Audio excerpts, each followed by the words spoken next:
use is not always what people think, or overdose is not always what people think, and be able to provide that education out there. The next piece, we have been hearing from some community members that we have a population within Scott County that speaks Spanish, and most of them are not English speaking. Their children are bilingual, but if the schools are sending home information and those are being sent home in English, the child may or may not translate those properly, depending on what it is, right? So he's got a bad grade. He's not going to tell yeah, I'm like, if my child receives a disciplinary notice and I'm waiting on translation from my child, they're probably going to not translate that properly. He said, I'm a good student. Right. So we want to be able to translate some documents. So those prevention treatment options, like education programs, we want to be able to translate those into Spanish. So we're asking for a little bit of funding for that. And then the final request is for Pulse Point. So we talked about this a little bit today. Pulse Point is an app that if there's a call that comes in to dispatch that someone is unresponsive, then we have verified responders. So like, you know, say Mike is off duty and he's at his house and someone next door is unconscious or unresponsive and that call comes in, it would send a push notification to his phone so that he could respond and get there faster than, say, EMS would be able to get there. And part of this, we would focus mostly in our very like outlying areas, right? So Lexington and Vienna, like those places where EMS response times may not be as fast because we just don't have the structure, and the distance. I have a question about that. Okay. I mean, with Pulse Point especially, and maybe our attorney can chime in a little bit because he deals in Clark County a lot, but in Clark County, I think has this. What's the kind of liability, is there any type?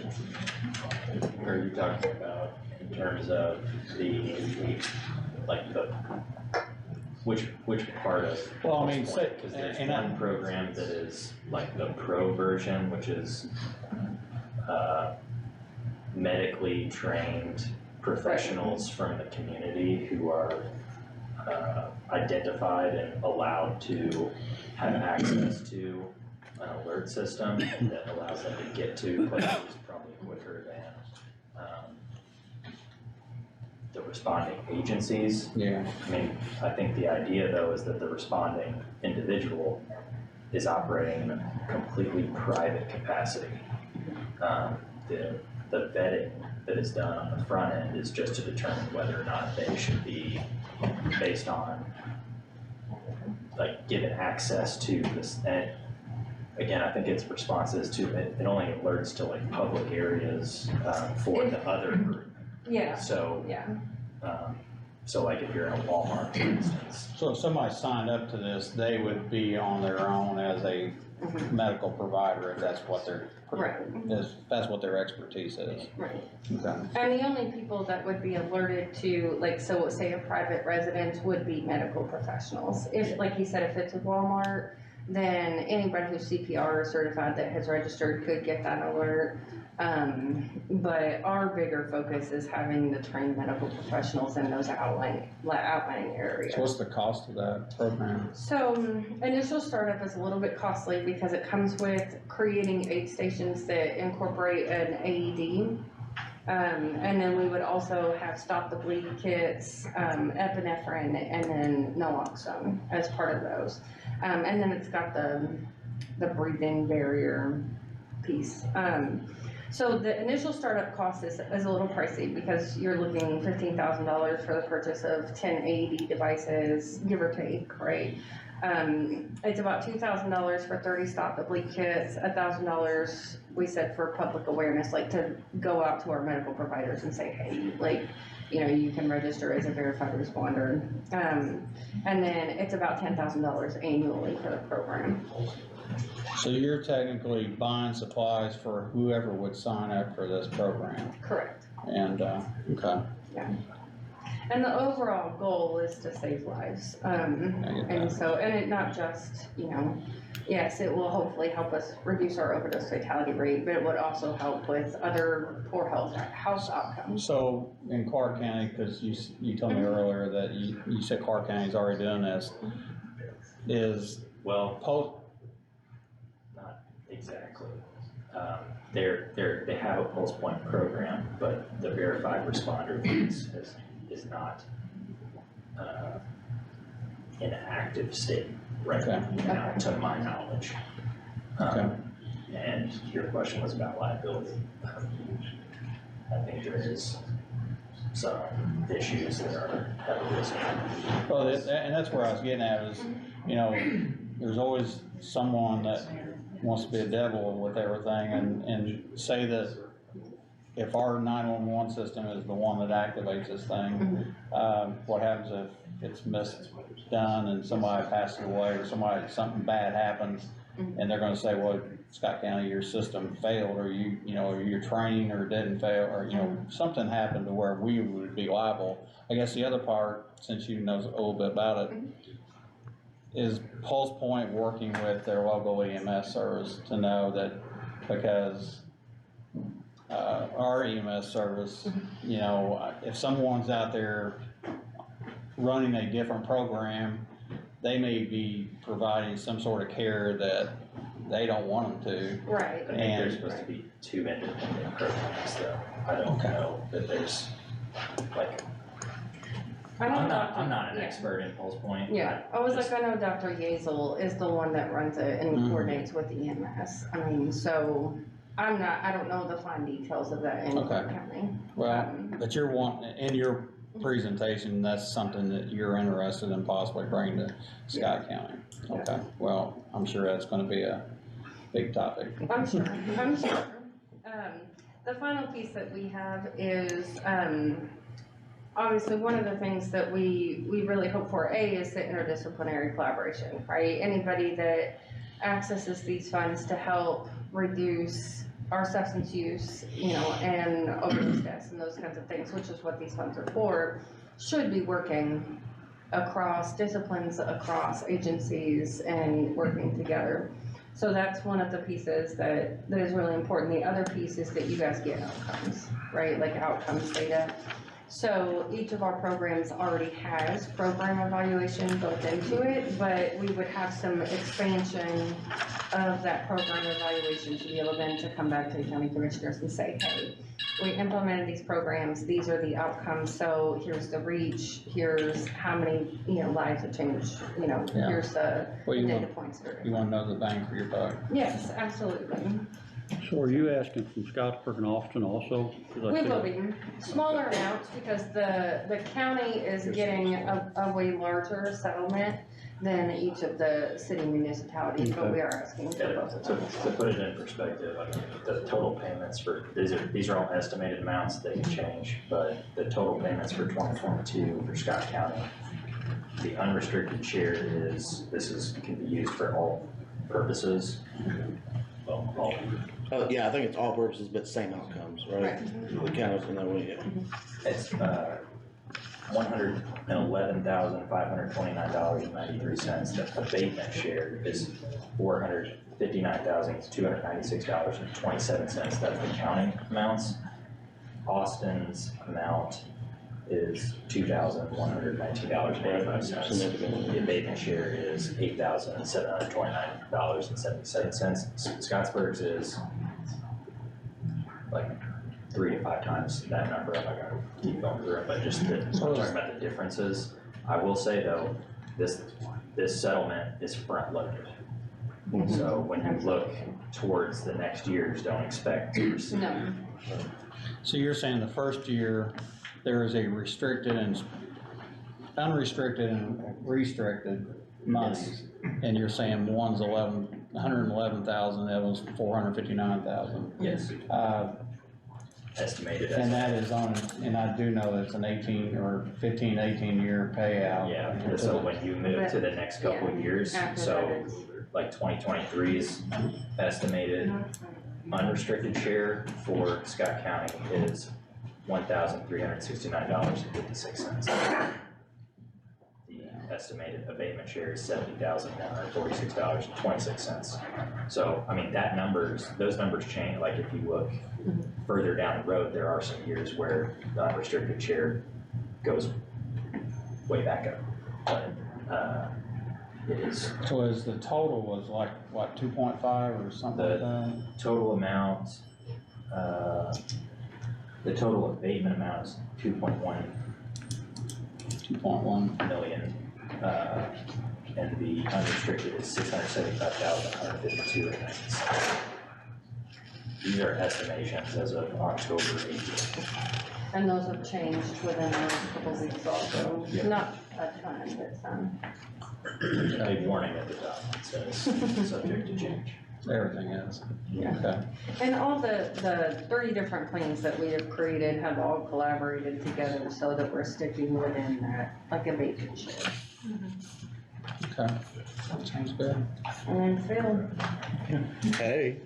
Back to you. Unfortunately, I don't know if you all know this or not, but Phil's not very good with timing.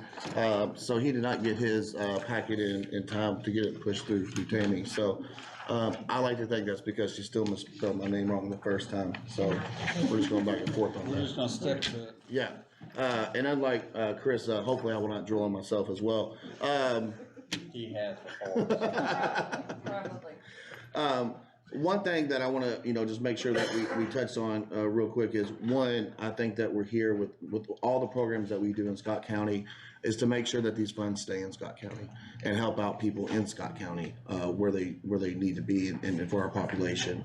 And like Chris has said, that everything that we put together is all coming out of the abatement funds.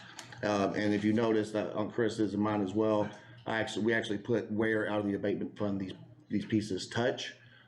So we can make sure that they're staying within that frame of work. We do have an objective that is to make sure, and like I said, all of the implementation and stuff that we will be doing will only be in Scott County with these funds. So this is, we cover more counties than just Scott County, but we will not be using these funds outside of Scott County. Just wanted you all to know that. Some of the things that we're working on with here, some of the things that we're already doing and the abatement talks about is increasing some of our naloxone accessibility. You all know that we have some naloxone boxes around town, plus we also have the vending machine as well. It's at Scott Memorial Hospital that we service. Are those boxes, I know they're out there, but I mean, who pays for the Narcan? So that is actually from an initiative from Governor Holcomb. It's actually no cost to us to pay for it. The only thing we gotta pay for is manpower to go out there whenever they're low or empty to go refill them. It's a joint effort with Overdose Lifeline. You've been doing that for a couple of years now. We've been doing that for a couple of years. I'll actually just let you know the vending machine we placed our vending machine in Scott County in June. In June to September, we had over 700 doses distributed. And that was just at that hospital. In Clark County, we had over 3,033 distributions of Narcan. That's a good and bad thing. It's a good and bad All thing, one but package, yeah. for me, the bottom line is, with 3,033 that may have been given out there, if it just saved one life, I'm agreeing with you. yeah, so like good and bad thing. One thing is it'd be nice to know who's using it, how they're using it, if we can also help. Another thing that we're actually doing as well is we'll be starting to put some accesses to treatment pieces local for Scott County and some of the stuff we have in some of those baggies when the naloxone comes out. So that way they'll know where actual local help is. So what do you mean by that? What are you putting in a baggie? So the Narcan that comes out now is a single dose. It's a 4 milligram single dose, and it has a bag with instructions on the back of it, which we all know it's the 3 Ps, right? But we're also going to be putting some information, so if you do want some help, call these numbers, Okay. right? So it's informational stuff. Correct, yes. And with that being said, another piece that's not listed in here, if I did make a mistake on that piece, was we have that overdose response team that we have. Right now, we have been using it with law enforcement, and with COVID numbers back and forth, it's been difficult inside the hospital. But if someone does reach out or if they go on a run, they call us if the person asks for help, and we'll come out there within 20 minutes if they deem it to be a safe environment. And we'll meet them either at the hospital, on scene. If someone decides they're not going, but says they want help. We've had many a times we got people in a treatment like that on the side of the road. Some other things that we were asking to do with this money is actually work on some transportation issues that we have in Scott County. Some of the things that we do as an organization is we get free Lyft rides for anybody that's looking for recovery or in recovery, right? So if you need to go to the grocery store, your medical appointment, your doctor's appointment, an outpatient thing, what that looks like. But the problem we have in Scott County is we don't have a lot of Lyft drivers, right? I can sometimes get people picked up in Scott County, but sometimes getting a Lyft driver to come back is an issue. So we're actually looking to take a peer coach, get them trained, get them certified, and actually make them a part-time driver on second shift. So that way I have somebody available that can go pick up people when they need to get transportation and give peer support services at the same time. Other things that we're looking to do, we have right now, we have 5 telehealth machines that go through all the counties I serve. So what that means is I have a tablet that has a HIPAA approved platforms on it. So if you have an outpatient appointment, or you have a appointment with your doctor, or you need whatever that looks like, we will actually come to your home, give you headphones, let you use our tablet, because we know broadband is horrible in Scott County, especially in the outlying areas. And so we'll actually come to your house and let you do your appointments with our equipment. And we're looking to expand that through Scott County as well. Let's see, and then of course, another thing, especially we talked about our jail population and the more of them that are staying involved with us now that we're offering services in there. I'm looking for and needing more recovery coaches to be on the outside, ready and waiting for when they walk out of incarceration. So that's just a few of the pieces that we put down through here. And we are asking for a lump sum, but we do want to make sure that we come back and still, like I talked to you all before when I came in here, give you reports, let you know what our outcomes look like, good or bad or what they are, and indifferent. That's just that way you all know what's happening in Scott County. I feel they was talking 40,000. Is this separate amount of money you're wanting? Yes. Yeah. So jump in there. we're all coming separately, right? That's why I came last. Yeah, so we're all coming separately. And if you all remember correctly, when I came to you all a few months ago and I talked to you about, some needs, I was asking for $50,000 for 2 people to come and be a part of this. What I would like to do is, because this is 100% sustainable, I just don't have the upfront cost. I don't have the upfront cost to, one, get people trained, to go through their credentialing, to get all that going, and to put them out there and pay their salaries. So I'm asking for a lump sum of $300,000. And what that would look like, that would put 5 full-time coaches just in Scott County. They would work in no other county. And that would be the transportation piece, that would be for your incarceration, that would be the relationship that we have with the hospital department, with deploying more telehealth as well, and of course with our naloxone piece. Okay, so there's a lot more to it than just recovery coaches coming from the jail. Correct. You was asking 50. 50 for 2. Yep. Okay. But now I want to expand this and make transportation a part of it, right? Okay. And so with transportation comes a little bit of hefty pieces, right? So you all told me come back and we'll have conversations. And one thing I like to do is I went back and I talked to our partners and I said, what's one thing that if we could, because this money is for Scott County, right? And the outcomes that are part of the abatement can only be used for these things in Scott County, which are laid out inside of here. And so if we're gonna use it, we might as well put it to where we can with our population. So you're wanting a lump sum of 300,000 and you're thinking we can pay for that out of opiates? Is that what you're thinking, or? Oh, absolutely, you can pay for it out of the opioid Okay. settlement fund. Okay. That's, everything I listed here is directly in line with what is allowed out of the opioid settlement abatement funds. Okay. There's a list of opioid remediation uses that's been provided by the Attorney General's office. I think last time I was here, I gave everyone a copy. Isn't there plans for that to get to us by this month sometime? It was And that the supposed to hopes? have us saying January, I think. So Now the expectation was that the funds would be released in the fall of 2022. They never gave a specific date, but they have not provided the money yet. So we're hoping They're drawing interest on it. first. I'm still waiting on my taxes too, so. So I have a I saw question. your car, you could drive around in your car. It's 12 years old. So I have a question here. Yeah. You know, supposedly we were gonna get 456,000. And you're asking for 300,000 of that now, Mhm. up front. Mhm. So how you gonna, what's the sustainability? I mean, Yeah, because so- if you're giving 300,000, you can't come back and get another 300,000 later, because it won't be there. Yeah, so one thing about that 300,000 is what they did in this first lump sum, they kind of put 2 years in one, and so that's why it's such a big lump sum. And this is over 15 years, and I know, like, you know, Zach kind of explained, some of it's gonna be down to 71.7 and, you know, and further down. But this abatement fund is just for these restricted guidelines. And so the reason I'm asking for 300,000 is to come in really good and really hard for what the needs is in Scott County. I have sustainability for this. I bill out for Recovery Works for my peer recovery coaches. I don't have the upfront cost.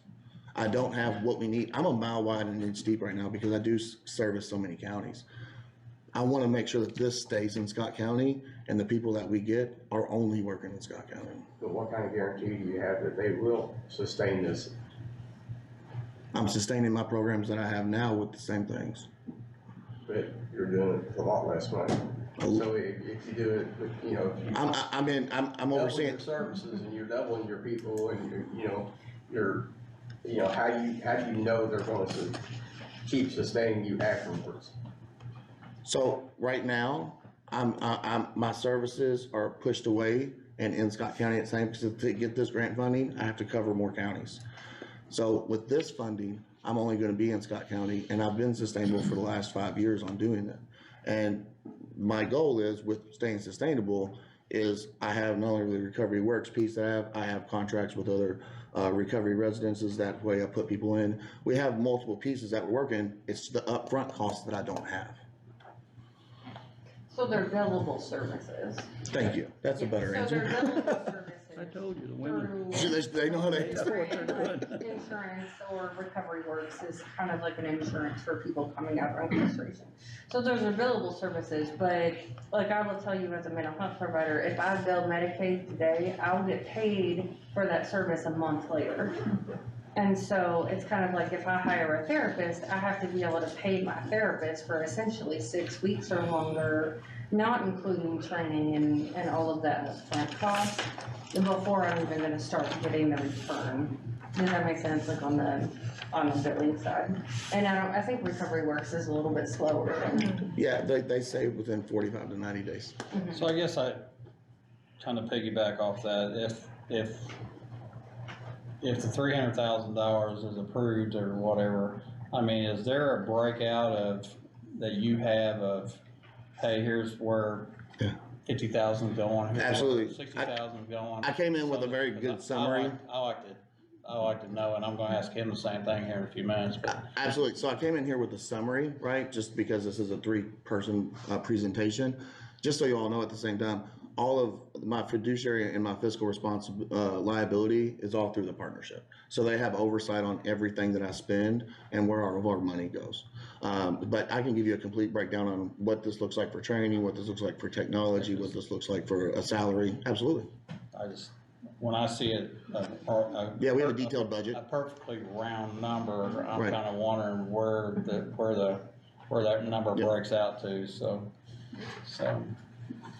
All right, well, John, you got any other questions, or? We've outlined it pretty good. I don't think that's something we're voting on tonight, is it?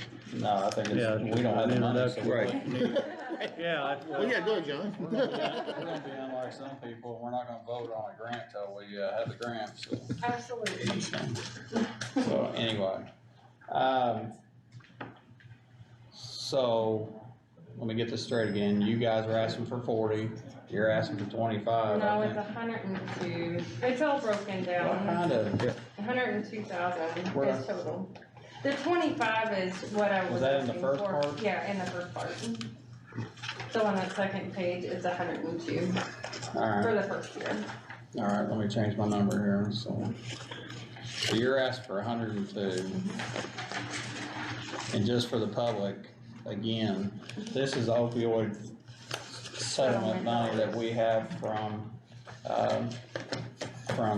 Purdue Pharma, or a lawsuit that we filed with Purdue Pharma, and this is part of the settlement that was settled with everybody in the state of Indiana, so, and again, to explain, restricted and non-restricted, we can only spend certain money on Right. these guys and other programs, and it can't be spent anyplace else, so, and that's the way it should be. I mean, one of the things, arguments we had about how we didn't get into the lawsuit in the beginning, with the state was that we didn't like the way that the breakout was, so, and they cleaned that up a little bit, so, you know, I don't think we still got what we thought we were gonna get, but what we got, so.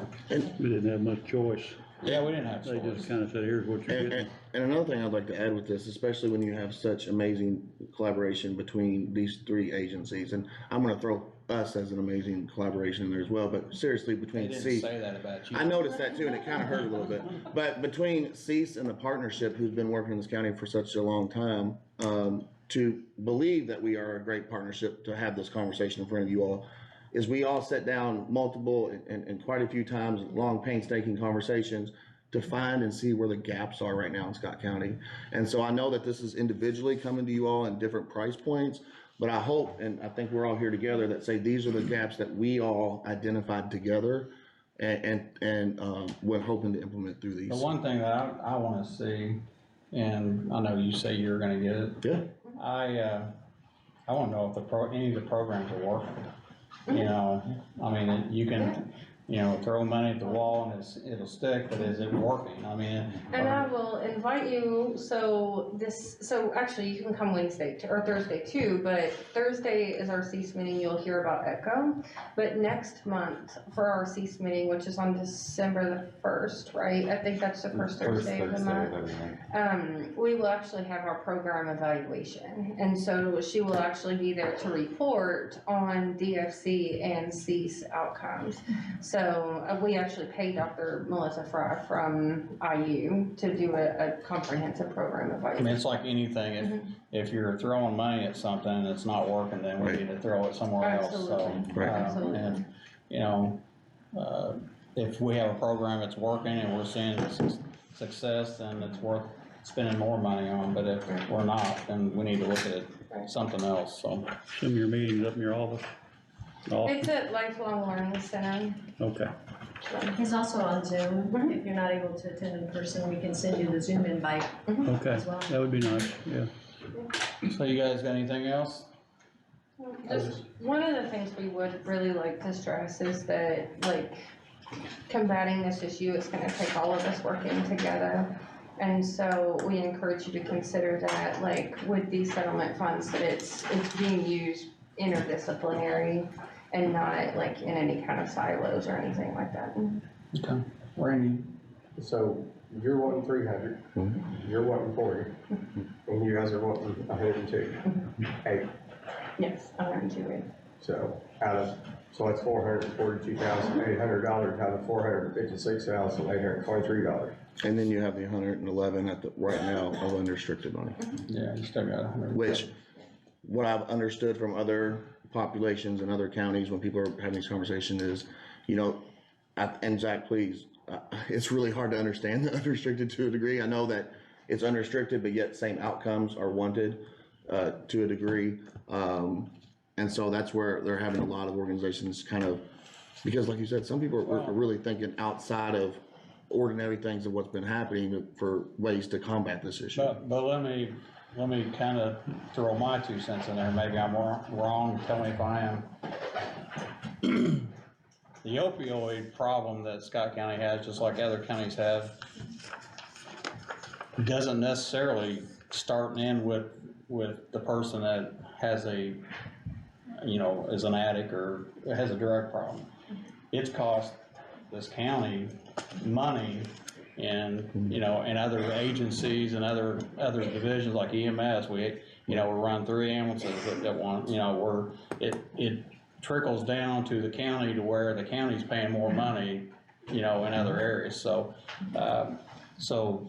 I think that's one reason they made some restricted and some unrestricted, is that we're gonna have to maybe go outside of your guys' group and support some other things that have been, you know, indirectly hurt by this as Absolutely. well, so. Yeah. So anyway, it's just my 2 cents. Sure. You can tell me I'm wrong I or would never tell you that, Mike. It's Yeah. hurtful.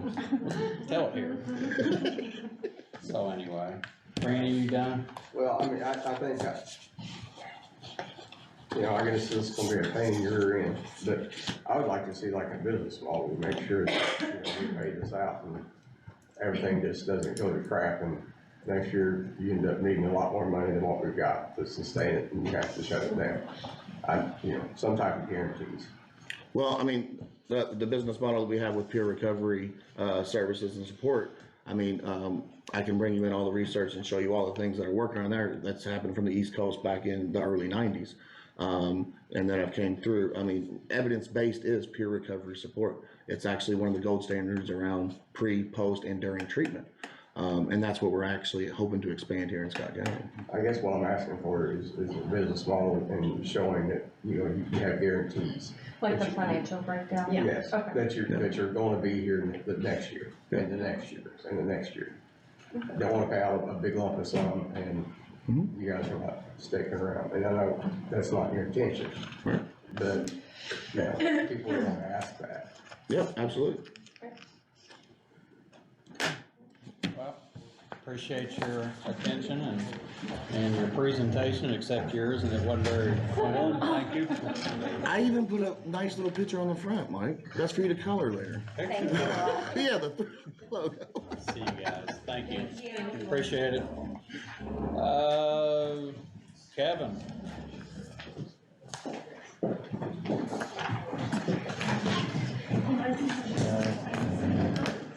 How you doing? Yeah, I'm pretty good.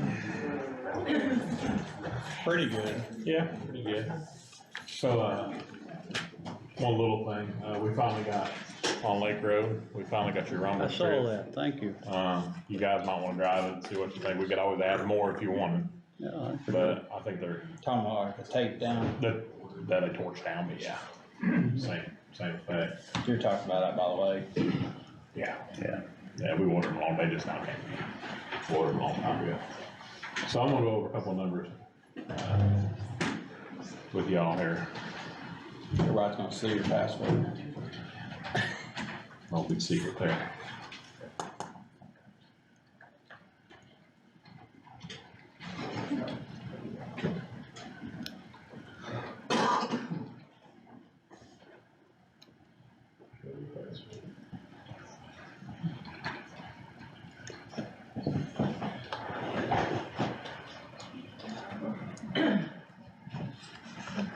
No.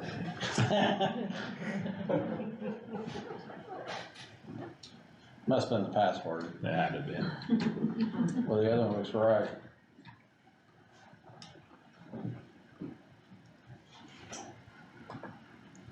There you go. Take over.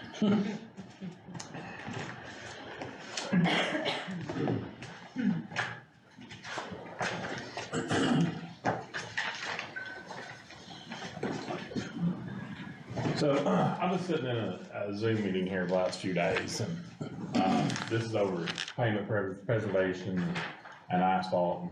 One thing that was kind of brought up is if you actually know what your assets are worth in the county, which I feel like we probably don't. So just rough estimate on 2 inches of asphalt in this county was $26.3 million worth of asphalt, just 2 inches, which obviously is a rough guess on what Can we get a loan on that? Yeah, we might be able to. They've done that a few years ago, yeah. So I want to go over a couple of things that we've been working on.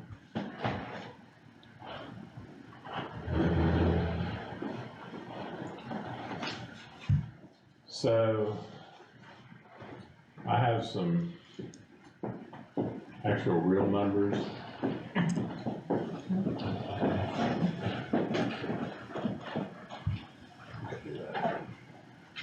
So the 697 would actually be like a national average. But, we're, from what we've just been doing here this fall, we're at, $7.86. That's what it's cost us. And is that blacktop? That's 2 inches of HMA, yeah, that's what we've been doing here the last couple weeks.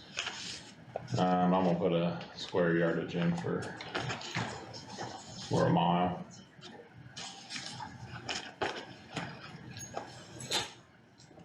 So this is what we've done in this county over the last couple weeks. So on the chip seal end of things, obviously, it comes up national average at 2.0, which I find that to actually be a little bit low. I reached out and networked with superintendent over at Jefferson County, who's done 35 miles this year. He gave me his numbers back, which was $10,000 a mile all in, which ended up being $1.11 per square yard, which is really good number.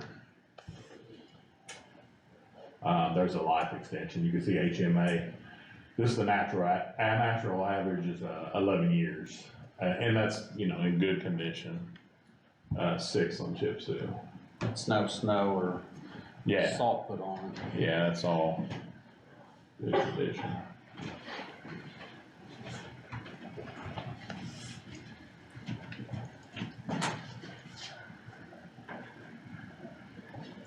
So I guess the long and the short of it, as far as the actual miles go, you can see we're at 87,608 is what it's cost us over the last couple of weeks. Now that's 2 inches of HMA. The roads that got 2 inches of HMA needed that. Not arguing that at all. I guess what I'm pushing for is to get started is a preservation system to keep the asphalt that we have bought in good condition.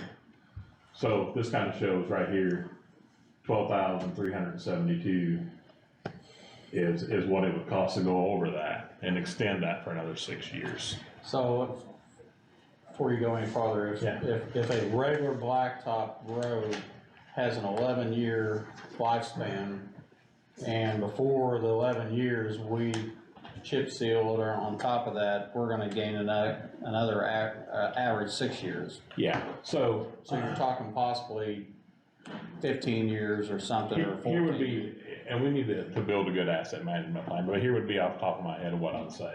I would say if you've done the 2 inches of asphalt in 3 years, you need a crack seal in about 7, 8 years, see what the road looks like, you wanna chip seal it. Then you've gained possibly 3 more years, you crack seal it, 15 years, you chip seal it again. So, you're getting, longevity out of those roads for a lot lower price.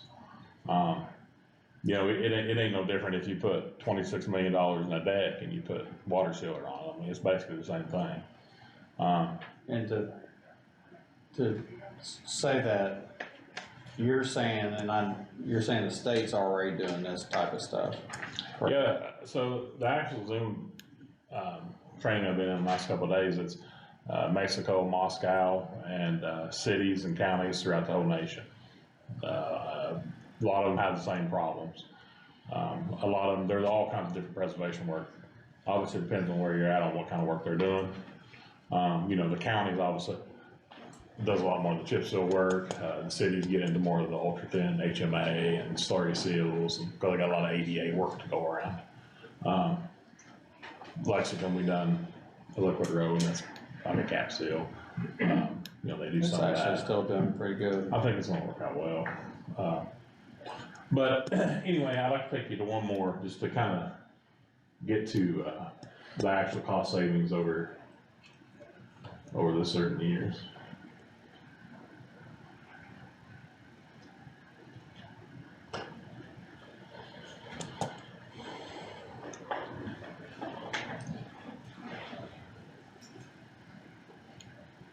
We need to get a different mouse. Yeah, math's a little difficult, so I'm gonna do the same thing on the square yardage. So I built this calculator earlier just so we could do it a little quicker. And I think maybe all of you've seen this, but this is what I'll work off of, the Pacer scale. So I feel like probably everybody in the county wants the closest to a 10 road as they can get. So with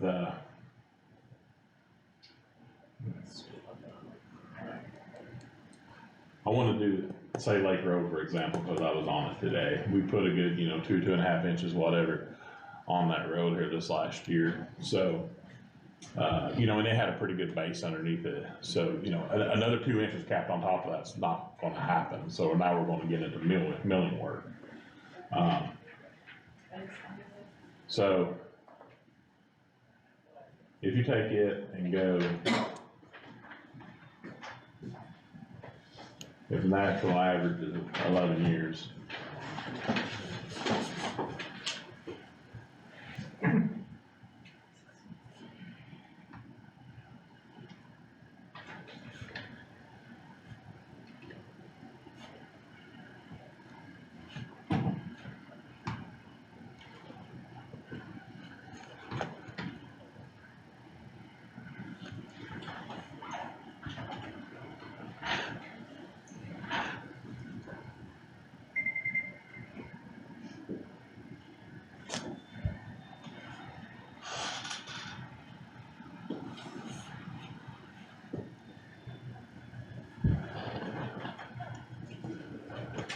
And on the other side of the preservation work, I done the same thing. The initial treatment being a major milling fill.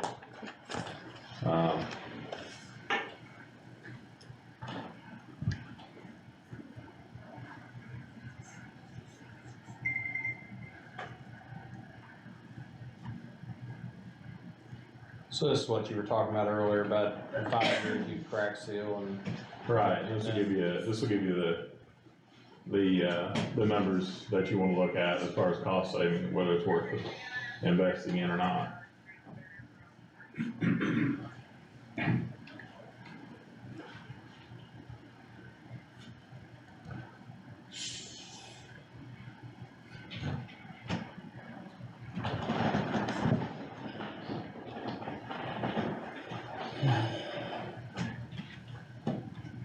And you can see we have like 33 years, yeah, on the other side.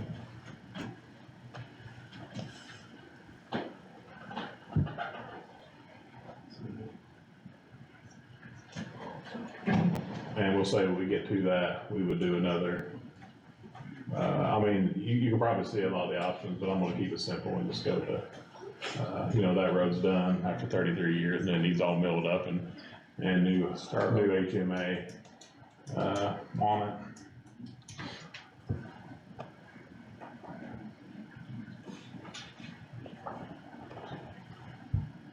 So I put in 11,146, which would be the average square yards in a mile in our county. So Mike, if you'll take that, take it times 300, you got your calculator. I'm taking what, the 222 Yeah,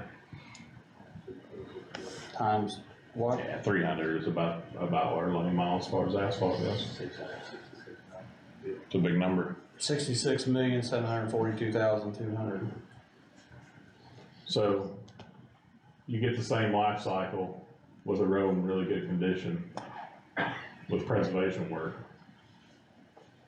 300 miles, they're your savings. Well, also, anybody that's got a blacktop driveway, they seal it every once in a while to extend the life of that too, so. Yeah, and there's a lot of different things. I went with this because this is like the bread and butter and the easy, chip seal, crack seal, it's the basics. There's a lot of counties, a lot of cities getting into a lot of this work right here. And it's good work, but it takes a lot of legwork and planning to get there.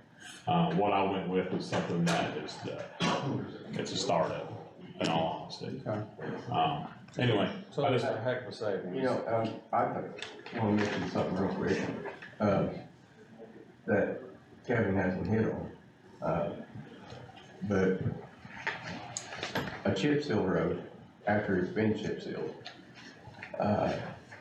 it's usually a safer road in the wintertime than what a regular paved road is, because you don't have the sand in it. You've got filling in all the voids, so a little bit of water has someplace to go, and you're riding on the rock instead of the more so than Does that make sense? Yeah, and I'll touch on that, and the training I was in, you know, there was a lot of consultants on there and a lot of engineers and so on. And, one thing was public perception, and of course, just about every one of them was chip sealers is the most cost efficient way you can go. But they had some where they had areas where there was rollerbladers and bicycles that didn't like it. One consultant says, you know, if you have those areas, he had a fog seal that had a sand in it that filled those voids up more. You know, if you had certain areas that was, you know, an area where there was recreation. I mean, some of these counties and places are doing it in spots that I don't think I'd want to tackle. Really residential, and I could see it being really you know, public wouldn't like it too good. Yeah, but they come up with solutions and do micro asphalt over top of it, and they got a lot of different, you know, solutions out there. But anyway, those are the numbers. This just shows you the equipment we was asking for. The top is the actual what it costs to get into the chip seal, and that is new equipment. Equipment right now, as you all know, is kind of weird because you can get certain stuff, and if it's in, they give you a price, and then everybody's still having a hard time getting it.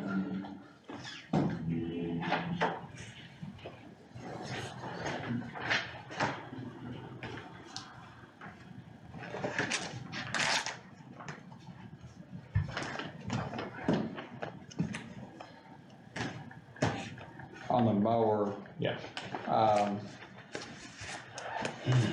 is that a commercial mower or is that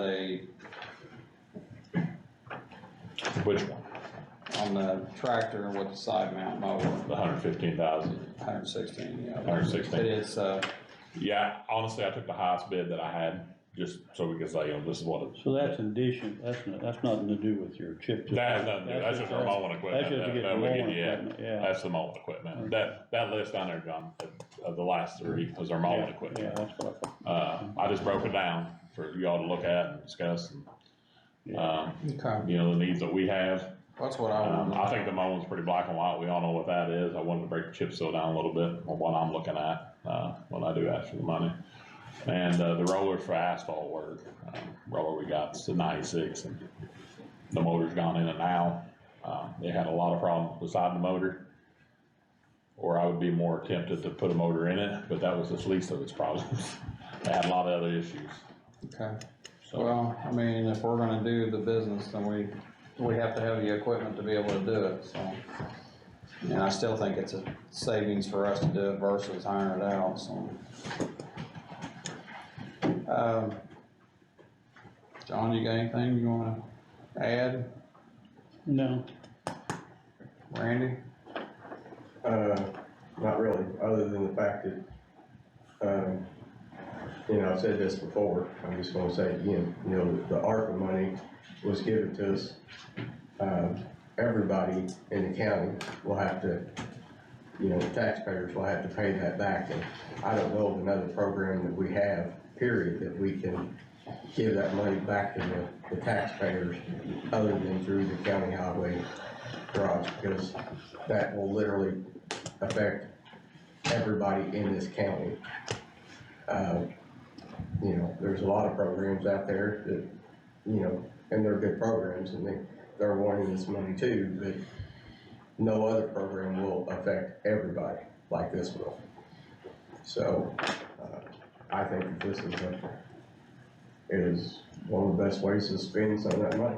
how much money are we gonna have left, Tammy, if we spend this much out of the ARPA? I don't have a paper, I know so we I don't know spent what the total The is. bridge out here, what, 1.3, 1.2? 1.5 was the 1. high estimate, I think, Kevin. yeah, we're hoping to come in at 1.3, but that was That's the what I Allocated. worst case scenario. Yeah, I was, Okay, And actually, we're looking good on the other two bridges that are coming under.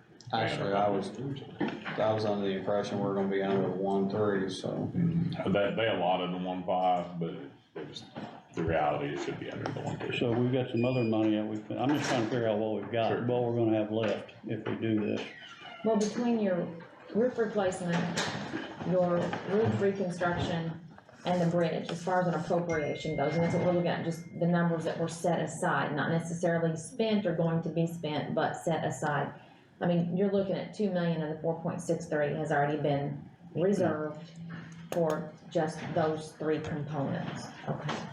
So, and then there's been smaller amounts, that's been approved, i.e. 10,000 for signs. Then the appropriation for the,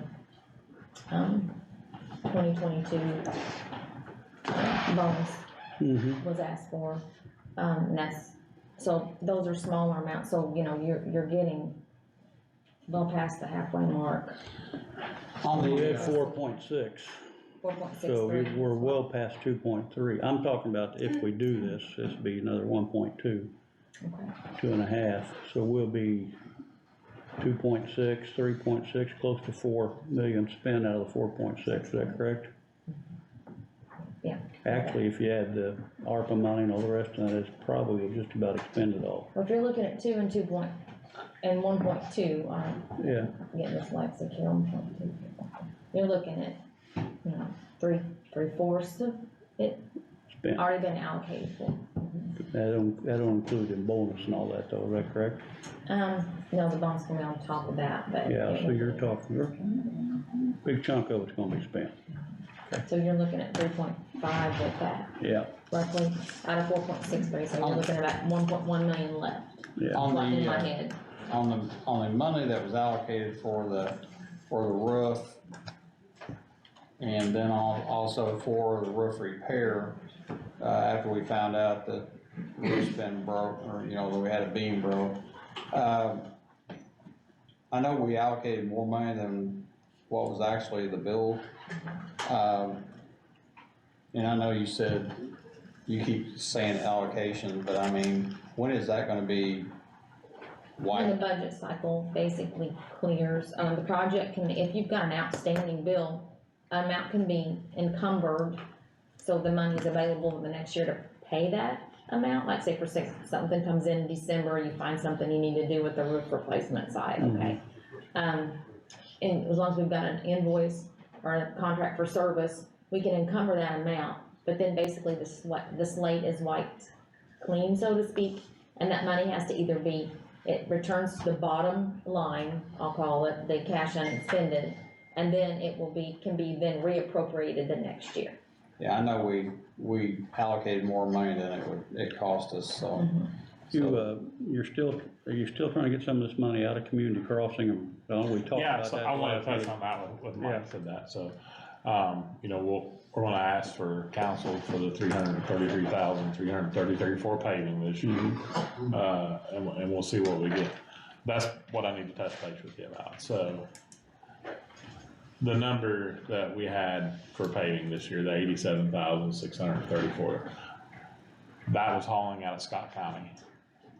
And that was getting pavement for $65 a ton, which was cheap. I was hauling out of Salem a little earlier in the year, and it was costing us $107,000 if you averaged a mile. So it just kind of shows you the difference in the haul times and the fuel and the labor and everything. So community crossing money does not, when you do a forced account, which is us doing it, the actual community crossing part, they don't pay for labor and they don't pay for fuel, trucks, nothing. They just pay for the product. That's all. If, you know, Joe's Asphalt bids it and he comes in within almost the same amount that it's costing us to do it, they'll give him everything because he's coming in with 50 triaxles. So when we're paving a mile a day, he's paving 6 miles a day. So that's why he can come in so cheap. Now, with that being said, with our money, we need to pay it. You know, we need to go out and do the short paves and the smaller roads and the digging it up and doing the deep patches ahead of them, so when they come and actually lay the asphalt down, they've got something good to lay it on top of. As far as the community crossing and that's paving, the money don't make, it isn't there, it doesn't make sense. Well, I thought we was talking about getting some of the preservation money through community crossing. And we, not this year, because obviously we don't have the equipment to do it, Yeah. or that wouldn't, but, we can, it does qualify. All just about everything you've seen on there qualifies in community crossing. Okay. That's something we'll have to look into in the future. I want to be sure, we're looking at two things, I think, two community crossing, one's preservation money, also some asphalt money for paving. This both. year, this 2023 year Yeah. would just be asphalt. Because we're not ready for Asphalt preservation or asphalt paving? paving. Yeah, blacktop. okay, Yeah. all right. Cause we're not ready for the present, we'd have to get the equipment and I'll have So to. the 333 you're asking for the council will be for To that? match money for Okay. the, All right. and whatever we get out of that, we get. So I guess my question, since you just made that statement, is when you apply for the grant, are you applying that we're gonna pay, or you're applying that someone else is gonna pay? Well, I would like to apply that someone else is gonna pay. That's kind of what I'm having a discussion with you now. is, Because the cost, Yeah, the cost now the asphalt has, company gets paid for everything. We only get paid for the material. So, and you gotta think, you're consuming I mean, it took us to do the 20 miles every single day for 3.5 months. That's all we done. well, And that's also, with me out there too. I mean, it's a total on equipment, on manpower. well, also, from a engineer report that you received and showed us at last meeting, because you were talking about the grant then, is that we only have 11 miles Right. of roads that. That are on poor condition. That are in poor condition. And you also said at that time that the community crossing grant, we would not probably be eligible in 2024 for the fact that we don't have roads that fall into the poor category anymore, and they probably would not allow us to receive the grant. So, you know, that goes all back to the pacer rating. When I fill all the grant information, I put what the scale of the roads are, and it communicates all that, and it comes out with what our roads look like, and I think 200, I forget what it was, 200 wasn't fair, and 11 wasn't poor, and 70 something wasn't good. So yeah, I mean, that all qualifies you. When you're there asking for another $1 million to put pavement down, that's like, well, you don't, it looks like to me, you don't need pavement, you need, so we need to try to get the funds where we can use So them next year, good. you would lean towards blacktop, and the year after, you would lean towards preservation, which. I would lean towards using it for preservation work for sure, yeah. And we have enough roads that needs blacktop next year. Well, I've always said, I don't think all of our roads need to be blacktopped. I think some of them, need to be chip sealed anyway for the fact that, they're less traveled. And some of them are in, I won't say flood zones, but they're in places where you really don't want to put blacktop on, cause they're gonna be underwater a few times, so. Yeah, and the same way with, say, Ray Road, that's a road that it needs blacktop, but it's almost to the point where it's went too far for blacktop. It almost needs a major Base. pour up and put back down. And while we're talking about that, I want to clarify something, because I got beat up on Facebook over something, and surprise, but there was a gentleman that called us out, I guess, about Green Acres, stating that we swore that we were gonna pave Green Acres in the same year that we took it over and started to create a base. And I explained to him that, we took it over after years of people saying we couldn't do it. We took it over, we did put a base down, and that base has to sit there for a while before you can jump in there and shove blacktop on it. And hopefully he understood, but, I just wanted to throw that out there so anybody else that's living out there that, we did say we were paving it, we Actually, will pave it, but. we did make the comment that it would not be paved this year.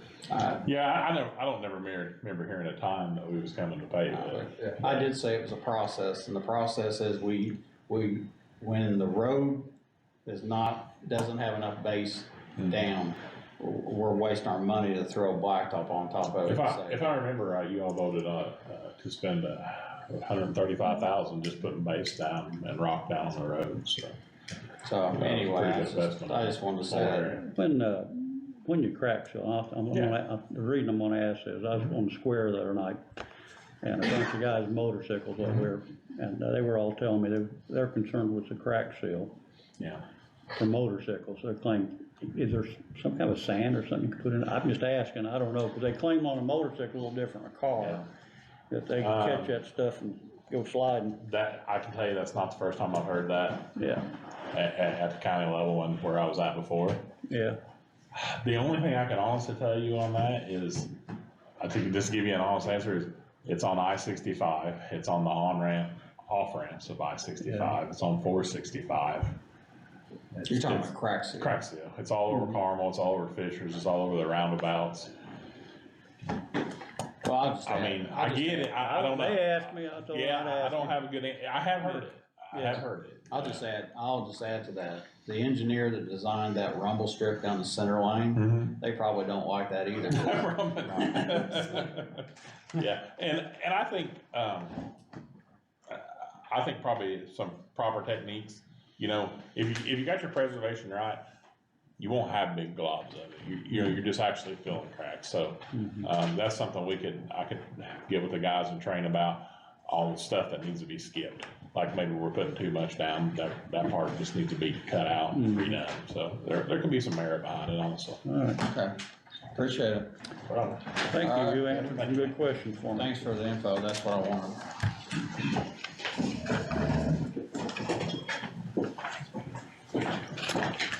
Zach, you all right? Boy, it's hot in here. Yes, it is. I agree. I know, you're over there with your jacket on. I wasn't parked that good. Sorry I couldn't make it to the last meeting. Thought this would be kind of simple, but I'm mistaken. So, I know what you're talking about now. my contracts. So I put out a bid back in August on our social media for cleaning contracts. Randy, you and I had that conversation about like possibly doing a database one day, so like people who are ever interested in doing work for the county, they can kind of go in that database and, then like if I needed, you know, a cleaning, remember that conversation? So I did get bids, of course, you know, I've been here for 6.5 years, so I've done a couple bids in my time. I always look at local and cheaper, you know, and if it fits in my budget. I did, yes. And one of them was an out-of-county company called R&R Cleaning. Their total for the Scottsburg office was $1,000. The company that cleans the courthouse also bid it. Theirs was basically the same, 1,000, and then 500 for the Austin office. So So which is the lowest bid? The one you started out with? the one I gave you last meeting. So, What was her name again? that for sure now. I mean, I was sure. Wow. What's the lottery numbers, cause I wanna ride them. I don't know. I don't know. I'm just saying, like, I've done this, you know, I've been here 6.5 years. The health department hasn't burned down yet, so. Don't say that. So you had all this. It's in my budget, yes. Like Tammy said last time, it's equal to what it's already in there, and So I'm sitting here, I know we did all this before, it was $313 a month, is that what it was?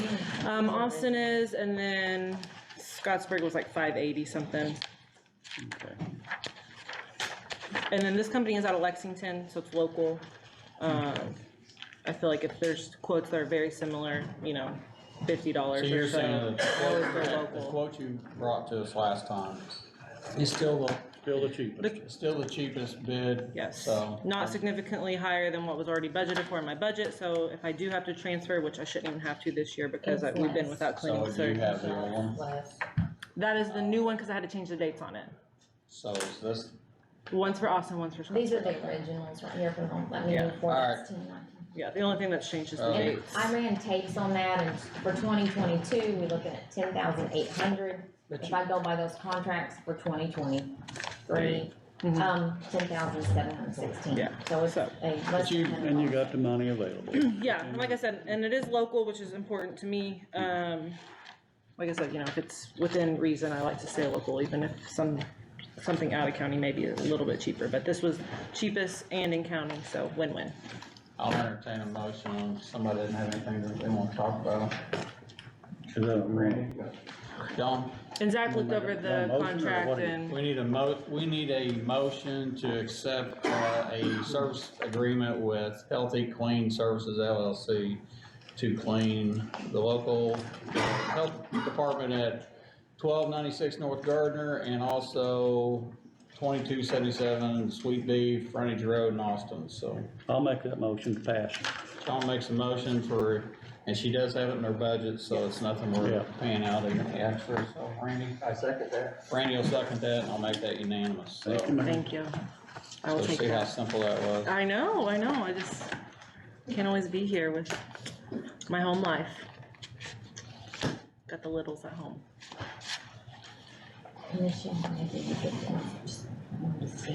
I'll do that before I leave. There's one. Thank you. What else you got? That's it. I know, you're telling me. Really? Unless you have something for Tell me. me the lottery numbers, cause that, you know. I really, that's I wish I knew, cause then I would play I by would never see myself. you again, would I? No, you wouldn't. I'd be your best friend. Thank you, guys. Alright, EMA.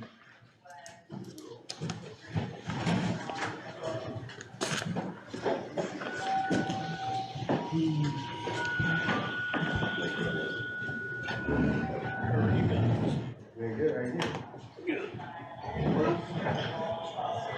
The fun topic of burn bans. Mike asked me to do some research. Let me give a little thing with that first. We had a burn ban on a week or so ago, and when we do that, we have to reach out to EMA, and he has to officially do that through the state. And at that point, the state has a law, I guess, that we fall under with fees and fines and everything else that it contributes to a person that would violate that ban if we really thought or sought, I guess, to fine somebody for that. I reached out to some commissioners in other counties around us, and they pretty much ran off that same program instead of us having an ordinance of our own, so. The only thing I'll say is, and I talked to the state and I talked to other EMA directors. Zach probably wants to look at this. They said that they think we can adopt our own fines under this Title 10. Here, you have one. I got it, he's got a copy. Would that So be like a local ordinance you're talking about?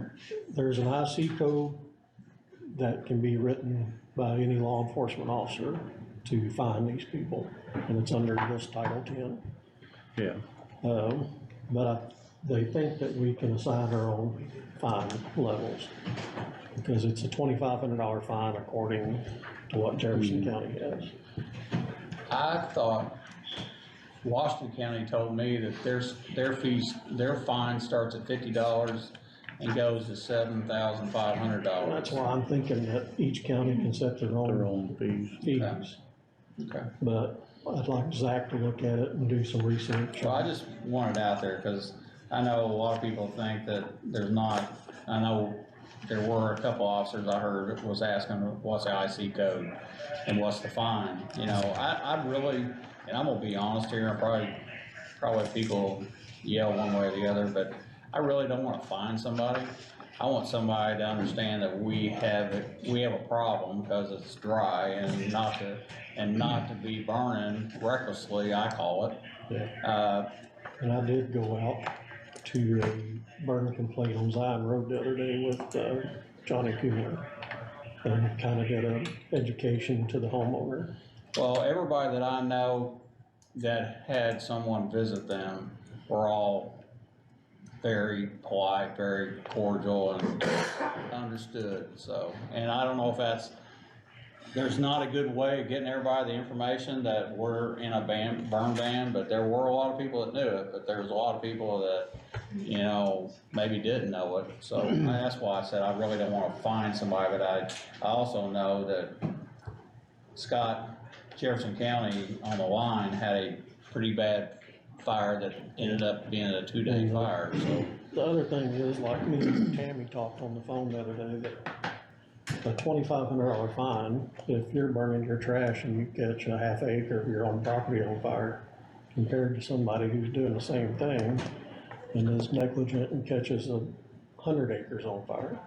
It's not fair to fine you $2,500 for a half acre of your own property. Yeah. Of course, ultimately, that's up to a judge. Yeah. Yeah, I mean, yeah. But in this Title 10, it even lays out the, like winter coming up, the travel advisories. You can fine people for those too, if they're out violating those travel warnings. Is that on like a state of emergency type of thing where you You know, say, like, you got the travel advisory, which is yellow, and then you go to a warning, which is nobody should be on the road. You can fine them for that too. well, I think most of the time, again, when someone dictates that they think they have to be out on the road and most of the time, unless they get into some sort of trouble, like they have a wreck or they get stuck or something happens, they usually, you know, nobody's gonna start pulling people over because they see headlights someplace or. I think this Title 10 would cover you guys. The only other stipulation is that once we do a declaration like a burn ban, according to this, and Zach may be able to clarify, it should be taken to the clerk and filed with them. Well, the question to me comes, is an actual burn ban, do we do that? We can declare it, but is there an actual burn ban, do we go through this process? Yeah. I mean, when we say yes, good, it's There's there. there's an IC code here, which Okay. means it's, When you guys do it, I have to get onto the web EOC for the state to update the state map that there is a burn ban in place. They have to have the documentation from me saying that you three signed that proclamation. Okay. Even though we may sign it a few days later or whatever. Yeah. But, you know, a couple of meetings ago, you guys said I could electronically sign for you guys, so. Yep. I'm okay with that. All right, Yeah, I am too. that's something for Zach to do some homework on, I'm sure that's what we wanna do, but I don't wanna beat anybody up over it, but if you haven't ever been on a big, field fire or something, I mean, actually, I was on the one in New Wash when the girl got ran over and killed. So it can turn into something bad and pretty quick, so. Do we, have you got anything put together, we talked about any shelters throughout the county? Shelters fall under the Red Cross. Okay. I can get with them and get a list, but It'd be curious, it'd be a good idea just to have a list of shelters available if, whether it be fire, flooding, whatever, probably flooding. when it comes down to it, that I contact the Red Cross and they are responsible for setting up shelters. You know, they are, but I got a feeling we'd be answering all the questions. So I'd just like to be able to say, yeah, we've got something together on that. Thank you. It wasn't on the agenda, but I just got a text message, with 56 closing today. Yep. Dispatch is getting overwhelmed with, complaints of semis.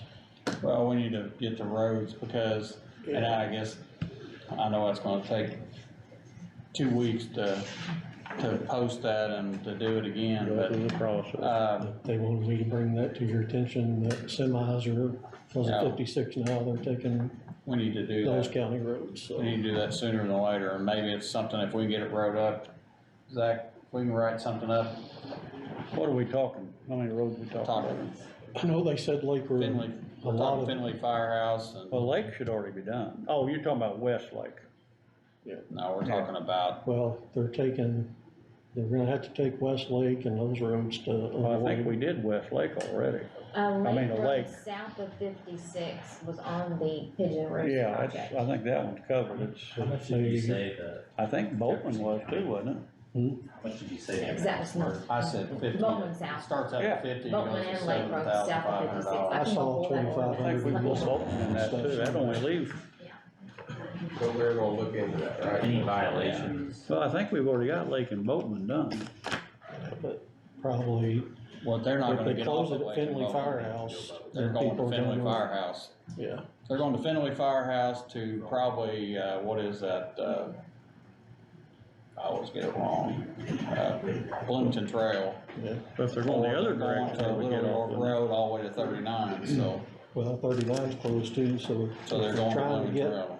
to Salem, they're going Finley Firehouse, Bloomington Trail to Old 56 and getting back on. the thing that upsets me about this is that I've talked with, the state about this, because I was out at the Boatman Road when they were talking about the roundabout, and there were 4 or 5 engineers there and everybody else that's supposed to be in the know, and they told me then that that project was gonna be shoved out to 2023, That's what I was told. because the utilities haven't been moved.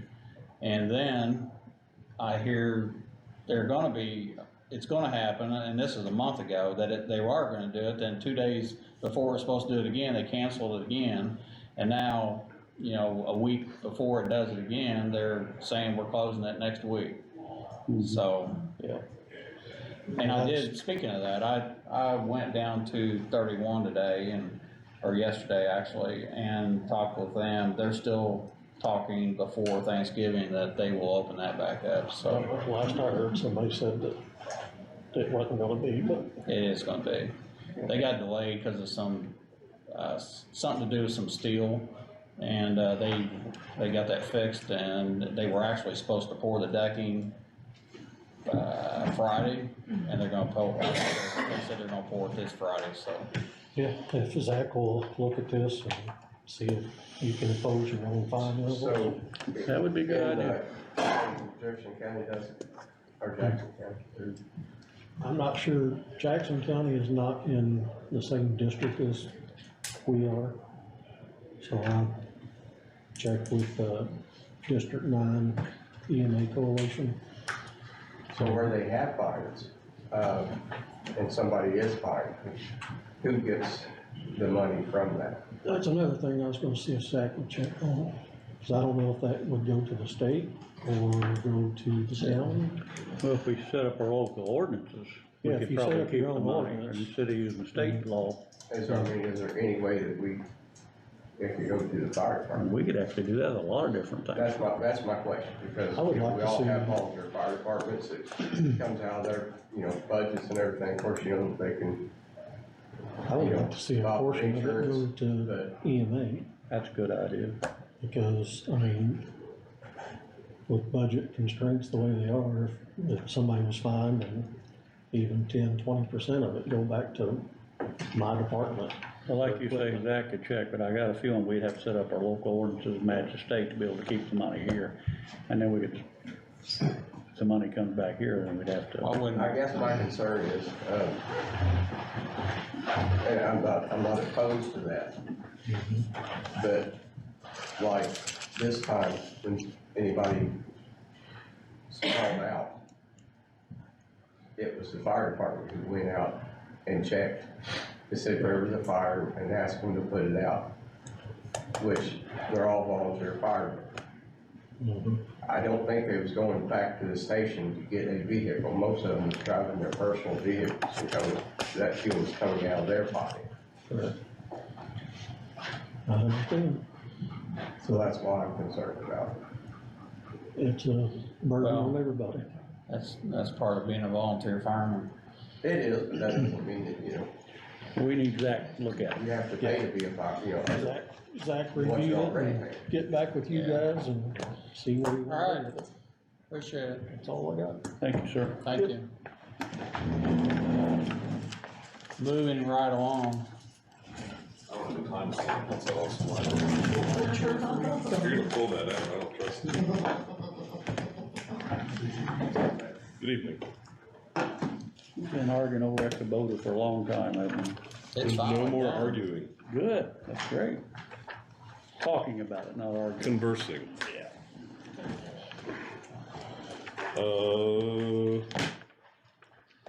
First and foremost is financials. Finished October with just shy of 141.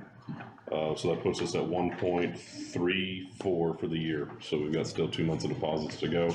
Second page you've got in here is a chart that compares last year to this year's. That's Just what I was there you go. Current year is blue. Prior year is yellow. The dollar amounts are underneath, so you can compare, and then obviously the bars are there for, artistic confirmation of said dollar amount below. As you can see, training is significantly up from last year to this year. Part of that is in whole of the paramedic program, however, even removing that, it's still up by about 500%, so that's good. Any questions on financials? No, I just like that you're making money. Seems like you're So, all over. I think you're doing good, Thanks. and, but I would like to see, so your October you finished with $140,000. Mm-hmm. How much did it cost you that month? There's no, like, Way for what? So how much did it cost you in order for you to accumulate that? You're gonna be hiring 5 people to get that dollar amount for you. You can't, and I'll kind of. We don't defend it a little itemize bit. bills. It We doesn't- can't itemize bills. It So doesn't there's- come that way. It's there's- not like a business where you have a price that is gonna cost you per day or whatever. You just can't do that. The No, reason but- I wanted to see if you could do that is because it would be good for people to see that you're not costing them anything, you know? we would literally, so it'd take my entire staff documenting every piece of equipment down to an alcohol prep, which is not gonna happen. And then it would take us going through each run individually to document what was used, converting that to an Excel spreadsheet to get you that metrics, and then taking into consideration of wear and tear, fuel mileage, and all of that. I mean, I can get you a guesstimate, but it's not gonna be concrete. But Either way, you're making, more than we're spending, you're yes. making more than you're spending. I can tell you, That's the message I wanna get I can across. tell you my payroll for the month was shy of 90, so I didn't spend $50,000 in supplies for the month. There you go. I can tell you that. One payroll was 44, the other one was 45, so that puts me just shy of 90. Subtract 90 from that 140, that leaves me 51,000 of free money, if you will. And that's good enough. Yeah. That's all So I can tell you that. But That's we're good kind enough. of dealing macros. Yeah, We can't do micro. yeah. We have to But deal you with can, macro. but I mean, you do know that you're sending your Supply invoices line, to fuel her and line. she Oh, yeah. knows, hey, here's how much we spent out from EMS, and you can say, here's how much to date.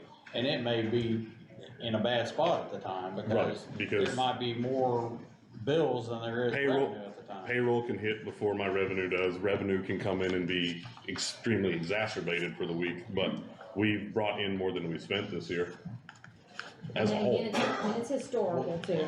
What you just explained though, You good? that is good enough. I mean, because I just want people to know that you're making more money than what you're spending now. Yes, You're being profitable. ish. Close, but yes. So, yeah. But you're also still dealing with a budget year that has lit tax subsidization. Right, and You're that's- being subsidized by lit tax. This is not a money-making thing per se, because And I'm- it's tax dollars, it's a service we provide, so it's supported by tax dollars. And I'm still dealing with a budget that I made clear day one I was not comfortable with. And Well, you're gonna say that next year too. no, I don't have that excuse next year, and you can document what it's to. But I can November 2nd, you can say remember that. confidently, and I've got a council member here, so please correct me if I'm wrong, but the budget for 22 for EMS and its dependency on tax dollars being undergirding the operations of EMS has decreased significantly compared 23 to 22. 23, we are much less dependent, if I can use that term loosely, on tax dollars for the EMS operations than we were the prior year. This has moved significantly back. I haven't heard Okay. final figures, but I know this year we were $848,000 dependent on lit money. And we're Last I under heard three. was Under, around 296. 200, yeah, under So over three. $500,000 was removed out of lit last I heard. So you and I talked briefly one day about what would be really a good move, and it surpassed Yeah. what he and I hoped for We were talking in that about, conversation. and And I, that's all I wanna get across. Yeah. I wanna get across that EMS is actually moving in the right direction And it's a lot better than it was. The figure we came up with, like, progress per year out of lit was like that 150 to 175,000 a year would be good progress, and, you know, we hit that 4 years in a year, so I'm pretty happy about that. So the significant change in, I'd just say the revenue estimates alone, and what we're actually seeing materialize in the revenue through that part is gonna greatly impact and has greatly impacted the estimates for the revenue. As long as that revenue's hit, like is estimated, again, we're just working on our best educated guesses. If he comes in on that revenue, and it's not me personally, but if that service comes in on that revenue, the needle has greatly shifted, correct, Councilman? Did you get the mirror fixed? Yeah. Was that someone else paying that, or was it a hit and run? It was, both, entities' insurance, deductibles were significantly, yeah. Okay, what else you got? Paramedic program, I haven't seen you guys in the official capacity since our site visit. It went pretty well. They were there for 2 solid days. We were told about 3 potential citations, all of which were out of our current administration or program's control. They were from prior administrations, and the ability to keep or choose to keep certain things that they should have that were not there. We were able to materialize some of it off of electronic records, but not all of it. But that potential citations are just that, they are potential. We will not get a rough draft of the final until sometime in December, and we have 30 days to respond to that, and after our responding. Rough draft of the. Their findings. Report. Correct, Yeah. so that'll be a rough draft of that site visit, it'll be their findings, and then we have 30 days to respond to that, and then our official, final, whatever verbiage you wanna use for that, should come down May to June of '23 sometime. And you'll get us a copy of the report. Absolutely, yes, sir. And they were very pleased with this being our first site visit. They said usually you see around that 6 to 8 citation mark, and we were at 3, so I'm pretty happy with that. Awesome. So again, but something could change. They could populate more citations, less, who knows? That's just what the initial feedback was. So once I get that report, they said it should be end of December, beginning of January, that we'll get that preliminary. I'll bring it to you guys because we have to acknowledge it at some official capacity. Well, I just wanna get off the radar with them and Same.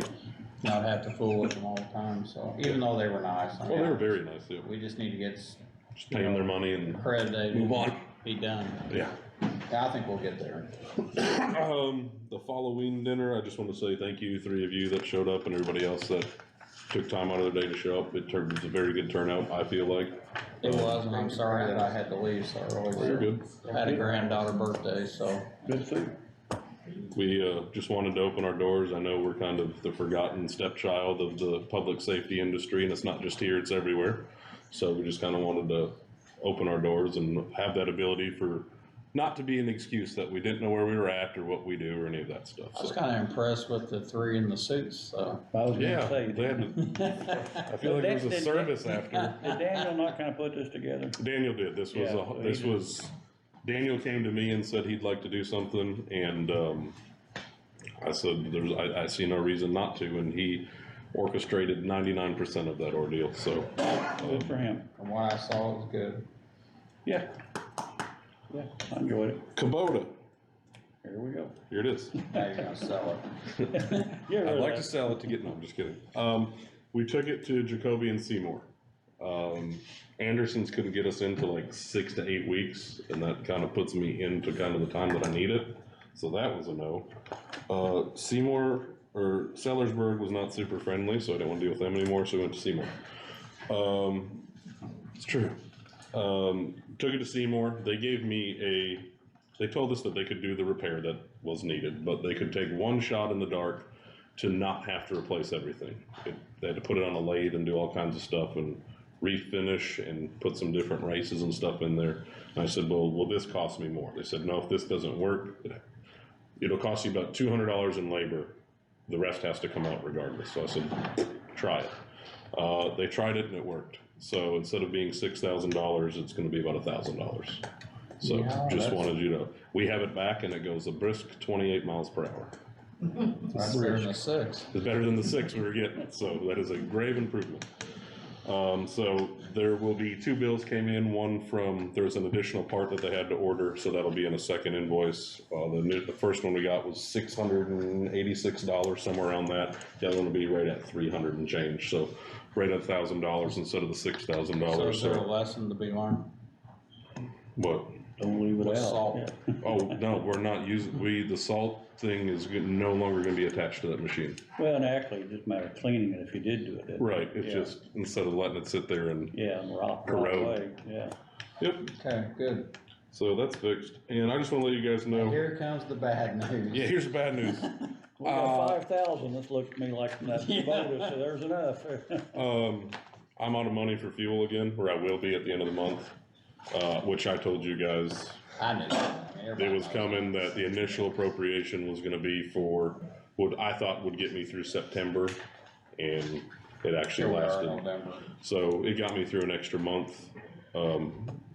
We've got money in there now, but we've got, how much do we have sitting? 3? So we're, the way ours reads, we're negative 8,300, but we got an $11,000 appropriation, so then that leaves us about 2,800 or 2,700, and we've got 3 sitting. Those aren't due till the end of the month, but I'm just letting you guys know that's where we're at. Well, make sure on what you're saying here, you went to the council and got some appropriation, or you had some money available, I missed. The council appropriated some out of lit, I believe. That was back in July. Back in July. But that's enough to cover. I think it was back in July, you went to them. It was, it was July or August, I can pull the minutes. But it was, July or I was, August. and I was very, I know in, August, it was July. I think it was middle of It was July, July, cause it was yeah. around the initial budget stuff that was Yeah. being exchanged. But Well, that initial's got you enough to. Which I was very clear that So I I think you had supplies and fuel that got time. 14 in supplies and 11 And in 11 in fuel. fuel, cause it was 25,000. Yep. Yeah, that's what it was. And I was very, I thought the medical supplies, and I still think the medical supplies were gonna be right there on that razor's edge, but I was very open about the fuel not lasting said, "I'll through be the back." year. And I did. I said I wanna 11 be will sure get what me, I'm saying here, did the council give you some extra money, is that what they did? correct, they I gave me didn't know if they gave you $11,000. some or you moved some money around. No, they gave me 11,000 for fuel. Okay. And I thought that would buy me to August, and it got me through October, So, or, what- Okay. or September, excuse me, I thought it'd get me through September, beginning of October, and it actually got me through October, so it got me a little longer than I so projected. what are you thinking it's gonna get you to the new budget? Huh? How much do you need to get to the new budget? Probably another 8. So how you doing that? So where did you get the? Okay, that's what, Well, I'm letting you know if Yeah. I'm still gonna be buying fuel yeah, unless we're gonna shut down. Like, I can't, I'm gonna have a negative line item that we're gonna have to figure out because So- I can't not buy fuel. So if Yeah. he, and I'm just, don't know if this is how that works or not, but if, say he's buying fuel in December, is that The budget? fuel in December will actually pay in January. And that's where I'm So we still have to pay October And And November. and November. Okay, so that's where I'm getting at, it's 30 day net, or, you Yeah. know. Yeah. So we wouldn't necessarily have to worry about December, cause it's gonna be in. a We'd have to worry about the budget. first week of December, and that's it. We'd have to worry about 8 days in December. so And I'm the trying, rest will kick over to the I'm next. trying to sort this out, are we gonna be able to move some money around, or is he That's gonna a have to? council thing. That would Well, actually I be- know, but I mean, is How many there, gallons is your fuel cell? is there money to be moved around? The or is he gonna diesel ask for extra? is Um, 250. if he doesn't have anything in And the- any other line item in the budget and it's not enough to Diesel cover lasts- something, so our the bond diesel saying is the maybe budget's $300 exhausted, so $300 to it's $400 a additional. month, It's just because we only have one truck that runs it, transfer and I don't right run it now. very There's no often place because to of the transfer. price. He's just letting us know there's a problem, it'll be at the yeah. council's issue, Yes. okay. Gas, we're spending, that's a 500 gallon tank, I believe.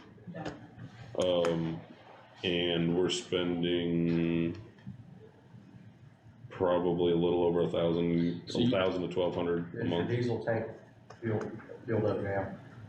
The diesel, it's probably 3/4 or so. But they come every week and they'll fill what they need to fill. But we don't use a whole lot of diesel.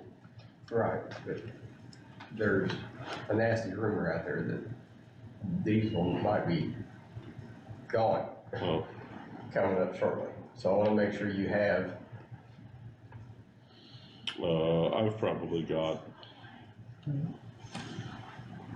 I got enough for the one truck for a hot minute, cause only one truck runs out of that 250 tank. So, How much is a hot minute? 3 to 5 weeks. I knew you'd have the answer. Anyway, So that is just a so I guess, PSA for you. the question I have, and I know we lock in fuel with our company, we're way beyond that. Oh, yeah.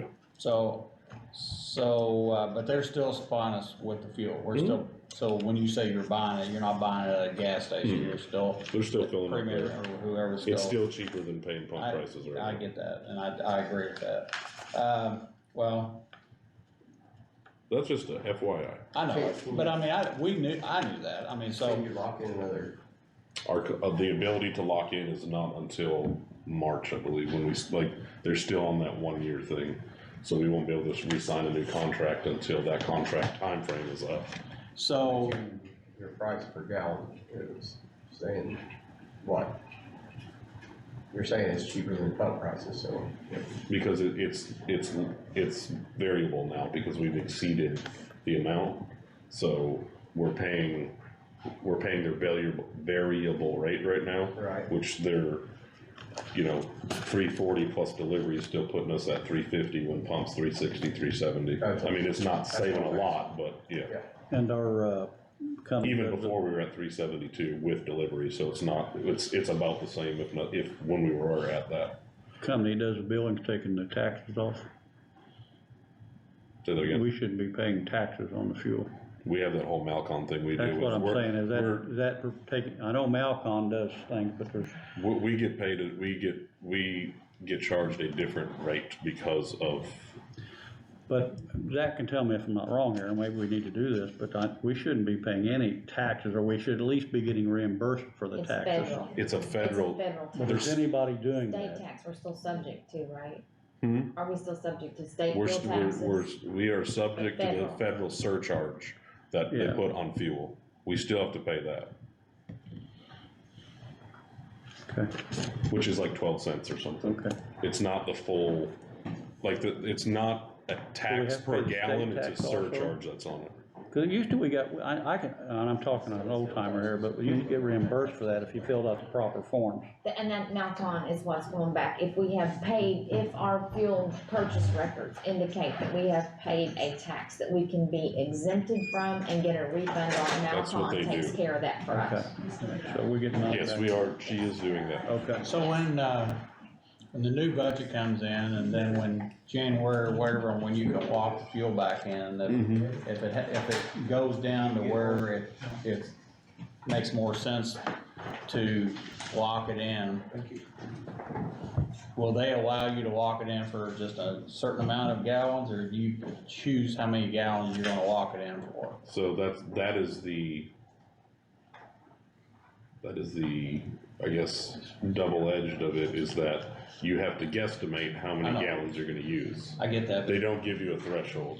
but now that I'll have a better idea. now that you have most trucks that are gas powered and not. Yeah, I will definitely decline my diesel and then increase my Okay, my but then gasoline it's consumption. like a dice roll that at the time you lock it in, what the price is. Yeah, it's a crapshoot.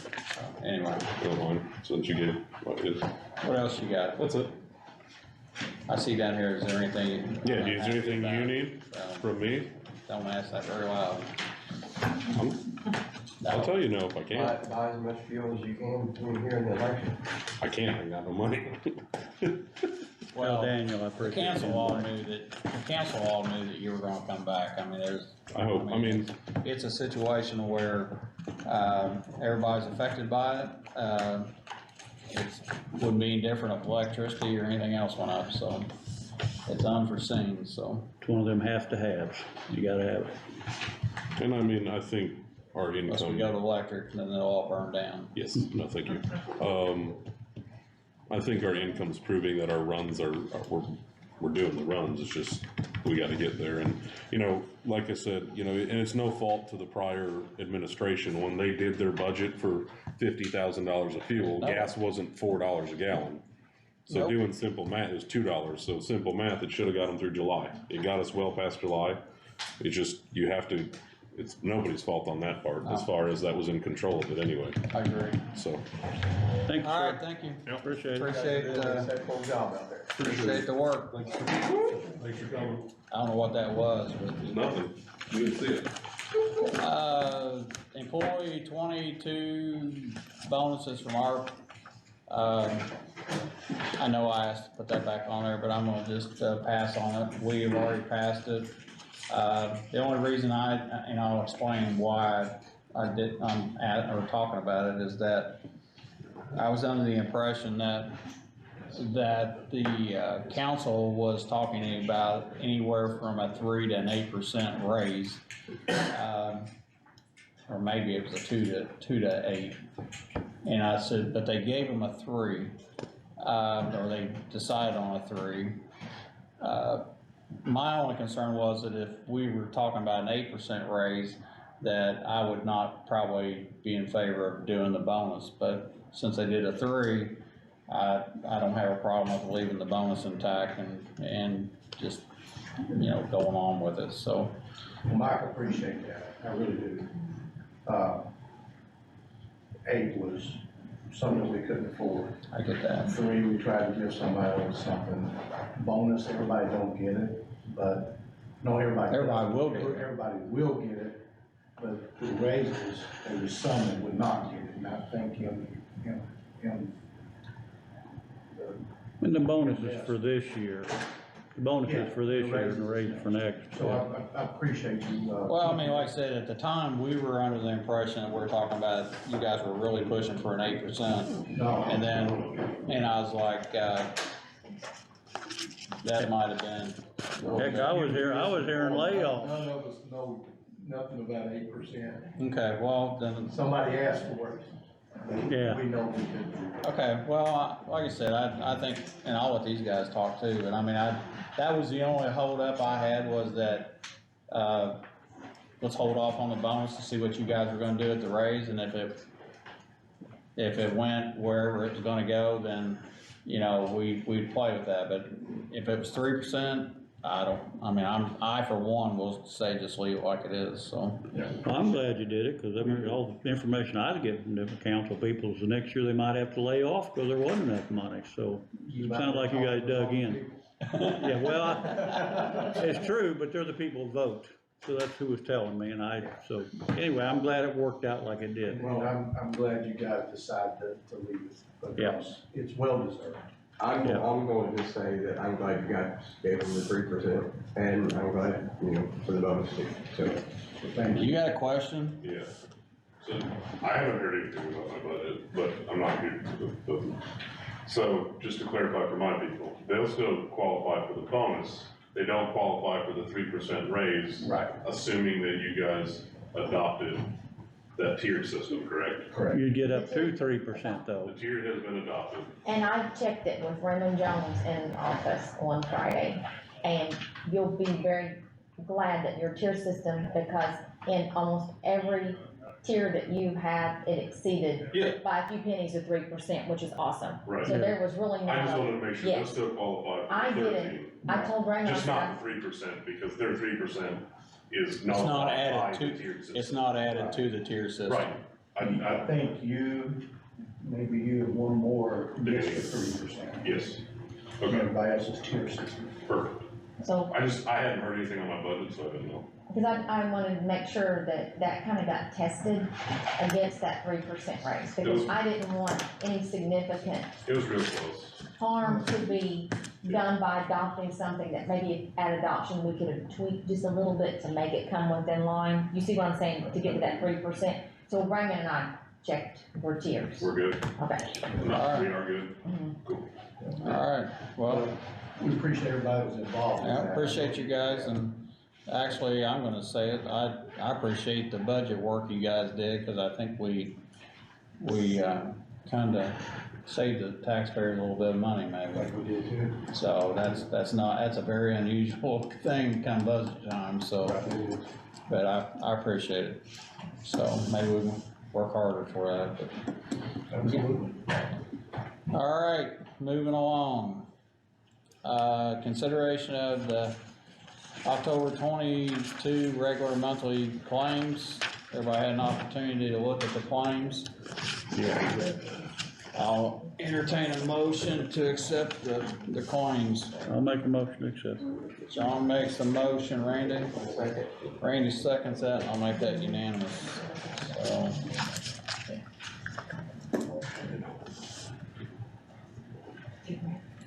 I'll go this way first. Payroll to Danny Basham for $646.63. It looks like it was a reimbursement. Okay, for the Kubota.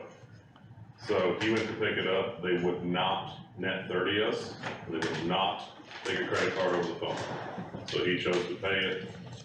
I thought you had the problem with Sellersburg not seeing one. Well, I didn't know. So we're reimbursing Danny, he'll pay for He it. paid out of pocket to pick up the Kubota. And So it's he just- paid for our repairs and we're Correct. reimbursing him. Normally, this is not what we consider the best practice. Oh, it's That's not. But- 100% my fault. No But, kidding. but it was kind of, they're caught. I get So you it. have to do it, so I'd rather it just come before you guys as an individual It's thing, because when fine. state board looks at this, they want us to just reimburse travel, not I'll make a motion. expenses. Yeah, So we're good. they wouldn't take one over the phone and it was just kind of, he was already there, so that's, blame me.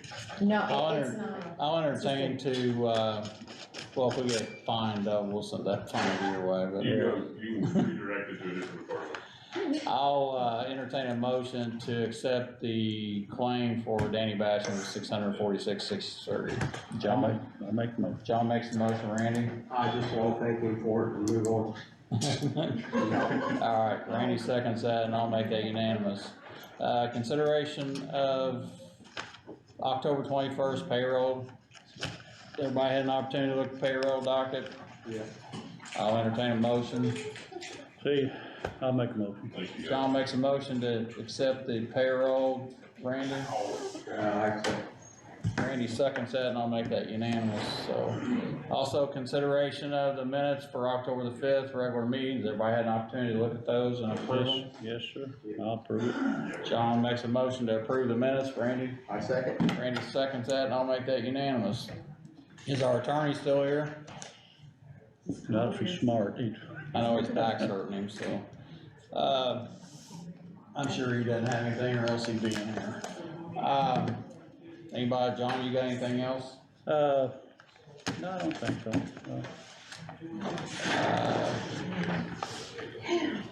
Randy, do you have anything else? No, I do not.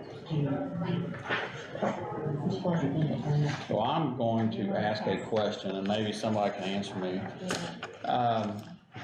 I noticed in the claims that we're paying out to, I almost said Thrive, but to, the refuge already. I mean, do we have a opening or a date that they're gonna start being in business or They never whatever? gave me a date, but they did tell me for the first year they was gonna have, the first of the year, I reckon that's January, so they're gonna have like a grand opening, like people in to see it, all that kind of stuff. And that, So they're getting ready to start that soon. Cause I've been seeing where they're already hiring people, and I think that's where that money's going. It's for there was a contract, that was drawn up by our attorney on the redevelopment board, Mhm. our consultant.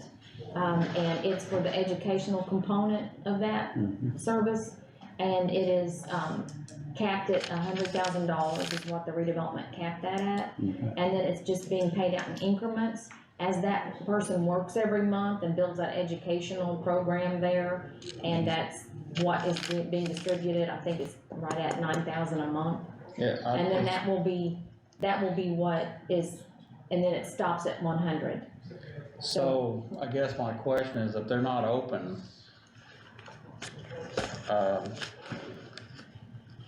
I mean, we paying in advance of them even opening the building? It's not about them being open to use that, it's about getting, that person has to get on board and I guess work ahead of them opening, because they don't start the day they open and trying to figure out how to keep that going. They have to build that program up, and as far as I understand, we've got a contract and you're welcome to look at it, it's one that the redevelopment signed with the Yeah, I like refuge that. for their services. I'd like And to get it's a copy done of through it, the 'cause redevelopment I'm commission. trying to understand how this is working, because I started seeing claims of $9,000 going out, and I know they're not open, so I'm trying, and I know you have to hire people prior to that, but I didn't know what the $9,000 was actually paying for, so. It's reimbursement for that it's reimbursing the refuge for their expense. They have to spend that money before, we're not paying, it's a contract, so the refuge has to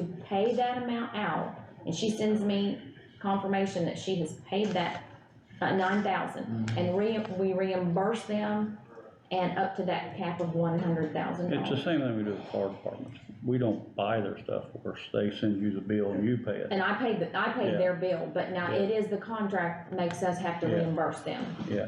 Yes. So can I have or get a copy of that? So, anyway, I don't think I have anything else, I think that's all I got, so. Zach's, I am gonna say something, I saw the little lady in the room waving her arms, so I'm going to say something here. Welcome back, young lady, glad to see you back in the room, and,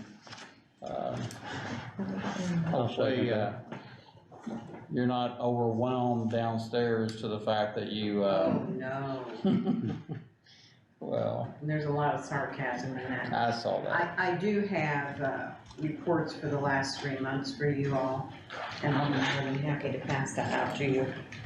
Thank you. Let's see where, September's is very, scarce. again, I appreciate you, doing what you did while you were at home and while you got back, so. Yeah, a little scarce. A little scarce. Yeah, September's was a breeze to go through, but, But You're catching up. oh, yeah, I'm catching up. we're all good. Hopefully. Well, Yeah. and I'll say this, cause you're with the advisory planning board and stuff, but, when we have another meeting, we probably need to have one, but I'd like to create an ordinance that reduces, or actually maybe doesn't reduce, but I wanna create an ordinance, and I've talked to Zach a little bit about it, that Governs the age. limits the mobile homes that can be moved into Scott County. I think And- that's a wonderful idea because we now have a 1988 mobile home that's been moved into Scott County. Wow. Now, that is the earliest one that I have seen. But we need to stop that. I mean, Jefferson County limits it to 10 years old. You can't, if you have an older trailer in Jefferson County, you can move it from space to space within the county, but you can't go outside the county and drag one in and say, here it is. And then rent it out. And rent it Rent out. it And out. most of these are not for personal use. Oh, Most no. of them are, I'll just hold that word I just about said, but it's for people to rent. And, some of them I don't think are up to code and probably shouldn't even be rented. So I don't want to get into that point of having to go on the backside, clean up a mess that we can maybe help on the front side. So that's one thing I'd like to bring to the board and see if we can, notch that. One thing I'd like to mention real quick, since, you know, Marty's up here, we probably ought to find Marty some help, I mean, for part-time to take over. Because, you know, when you are sick, you shouldn't have to worry about working from home. Well, believe me, I really wasn't worrying about much of anything. Well, I mean, you know, Yeah, it was the mess. but I mean, everything stopped, and now it's all on top of you, Yeah. and you're behind, and that, Well, We need a backup, I agree with that. we need a backup, it shouldn't be that way. you know, you used to have a system where there was somebody that would be a floater, and they'd float from department to department after a request was made, but of course, that got eliminated some years ago because of budgetary problems. So, I really don't know what the answer is. All I know is Ben doesn't want my job and nobody in the auditor's office wants my job. Not now.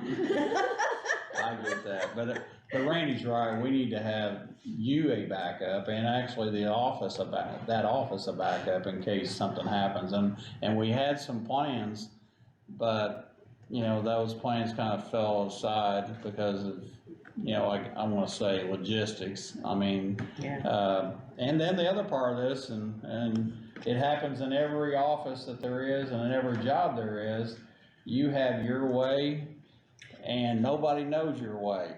Yeah, there's a lot of ins and outs down there So that anyway, we probably need to- no one really knows. we need to find someone that in case, and I'm not gonna say this, but I don't mean it in a bad way, but you're gonna retire one of these days. And I know that, so we need to be prepared for that. Right. And We need to have somebody You want the trained. job? No. Gene must have said something. You'll obviously need to train somebody to do that for you. Yeah. So, But that's exactly right, and I mean, it's kind of that's a double-edged sword for us, because if we bring somebody in and say, hey, we want you to train somebody, we're almost locking that person into a job. Right. And I don't know how that works, and that's what would And then be if a we guy get- down there that says you can't do that because you have to post the job. And you But- have to have the but- money to cover the job. like you said, Exactly. council Well, man. if you hire somebody to be a backup and then she retires, then we'd have to have a backup for that person. Yeah. So it's kinda like the landfill, you gotta have somebody ready Maybe we to need to work. go back to the So now you're the floater land. idea. Well, maybe, but they'd have to be trained maybe in multiple things, but that's okay. Yeah. Yeah. Yeah, we need to have somebody that probably can float around, like you said earlier, float around to different positions when Part-time. somebody's out, so. Mhm. And maybe it's less than part-time, so. Well, I'd say we probably have enough absenteeism and stuff going on, you know, within the courthouse, that person would probably accumulate quite a bit. I think we ought to look at it. Or maybe anyway. it's somebody that's already got a job in the courthouse that might want to Right. float. So anyway, well, that's something else we'll talk about. If there's somebody that's got part-time hours that wouldn't exceed the 28. Yeah, that's, Yeah, You know, they could maybe, a hybrid kind of thing be worked out if they're already clerical. Maybe course, you'd that could be something, if there's somebody that works a couple of days a week, if they like to pick up an extra day, that may be a day to send them down to you and let you start training them, and then Yeah. they could be there in case you get sick, or fill in a day when it's exceptionally busy. yeah. I have an just want a extra day Long off, story just short, I want a never day thought off about- or something, you Yeah, know. that's true. I never thought about you getting sick, so I'm sorry about that. I've been telling people, I went in on August 18th with the idea that I was walking out of the hospital that night, and that just didn't happen. Right. Yeah, you sit right there and told me that. You know, it's outpatient. Yeah, it's outpatient. Everybody told me it was outpatient. In fact, I went back to my dermatologist this past Friday, and she said, this was supposed to be outpatient. And I said, well, it wasn't. That's- To a certain extent, I think it's something that we failed you on. So, No. apologize. We'll try to fix that. Oh, good. Thank you I apologize. very much. Have to Go work over and hard. sit down. And I reprinted all of your agendas, but with the right time slots on there, because I had to do a little tweaking, and then I didn't write in your FMLA request, so I have one to pass down for you guys. I know it doesn't even get spoken of there anyway, so if you guys don't want to look at that, we'll get that. Then close it up, I'm gonna open it back up, or get my pen out. Yes, and I think congratulations is already in order for this person, so that's a good thing. Oh, yes. Absolutely. This just need to be signed by Mike, or do we all We sign it? just all agreed that it's okay, and we'll Okay. have Mike sign it.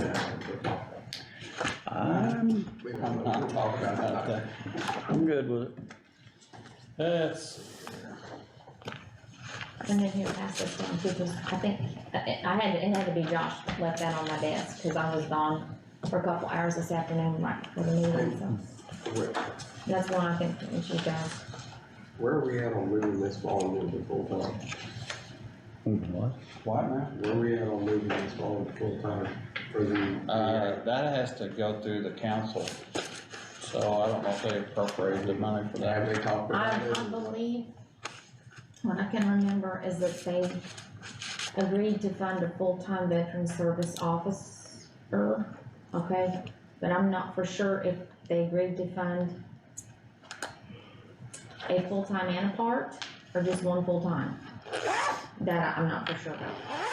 Is there anything that we can do to fast track it, because it's our veterans that are sacrificing? But they have agreed to do a full-time person by the budget, okay? Okay, But I don't know if that's a full-time, 5 days a week, no part-time, or if it's a full-time with a 3-day-a-week part-time. I don't know that part. I know in the minutes that they agreed to take one of the off, make one of them full-time, but I don't know if they cut but anything either way, else. since it didn't the budget, it won't start till January or March. Correct, if the budget's approved by the state. And, cause if it's not, and they have to go back and cut, they may look at first things they changed, you see what I'm saying? Yeah. And go backwards, I don't know how they'll approach it, but I heard they gave a full-time position, so we'll see. I mean, it's only, I think it was only like 8 more hours, but then you add the benefit package. she's 3 and he's 3. The 2 VSOs are 3 days apiece. And so they were funding that office 6 days a week, so to speak, even though they were overlapping that one day, they were doing 6 full days. So I don't know if they agreed to do 5 or 8, does that make sense?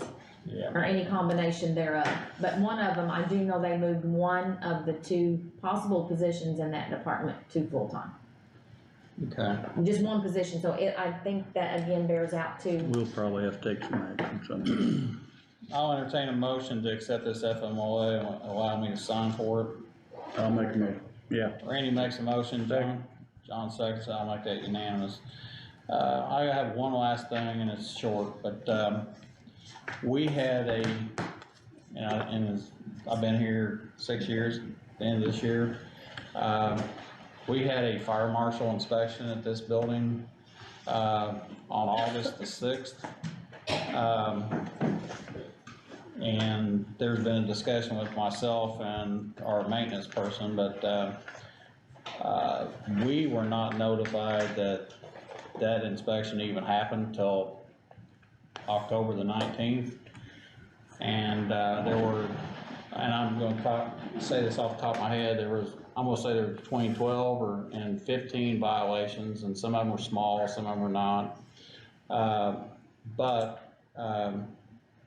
I did reach out to someone in the state fire marshal's office and asked them for a past inspections so that we could look at what was said in the past and what was said in this one.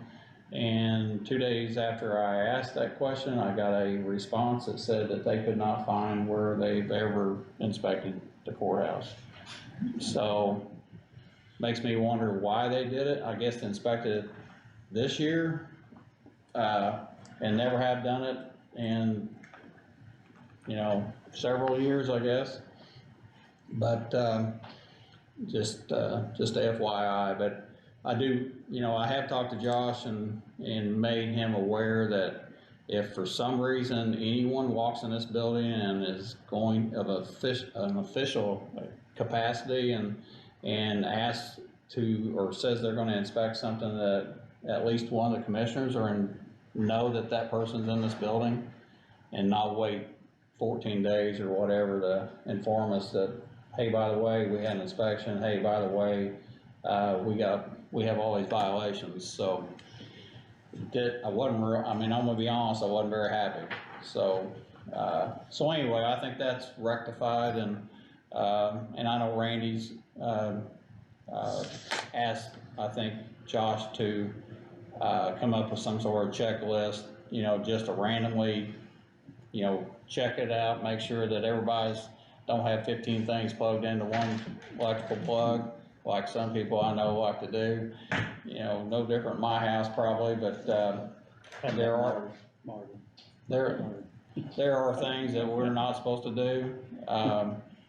And I know it's, we kinda push the envelope a little bit sometimes, so. But anyway, just wanted to acknowledge that, so,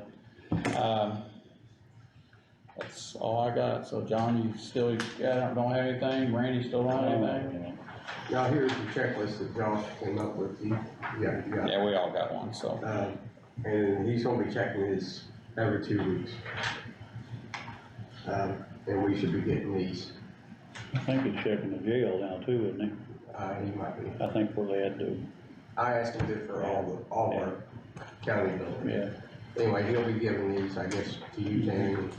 I kept one of those, cause he made 4 copies, so I kept on putting it in my folder. Okay. So, if that, All right, He'll be filling them out and I'll entertain a motion to adjourn. I'll make a motion to adjourn. John makes a motion, Randy? second. Randy seconds that, I'll make that unanimous, so. Unanimous. and I'm gonna say happy birthday to my mother. She's 84 years old today. Happy birthday, Mom. Happy birthday, Mom. I'm a scout.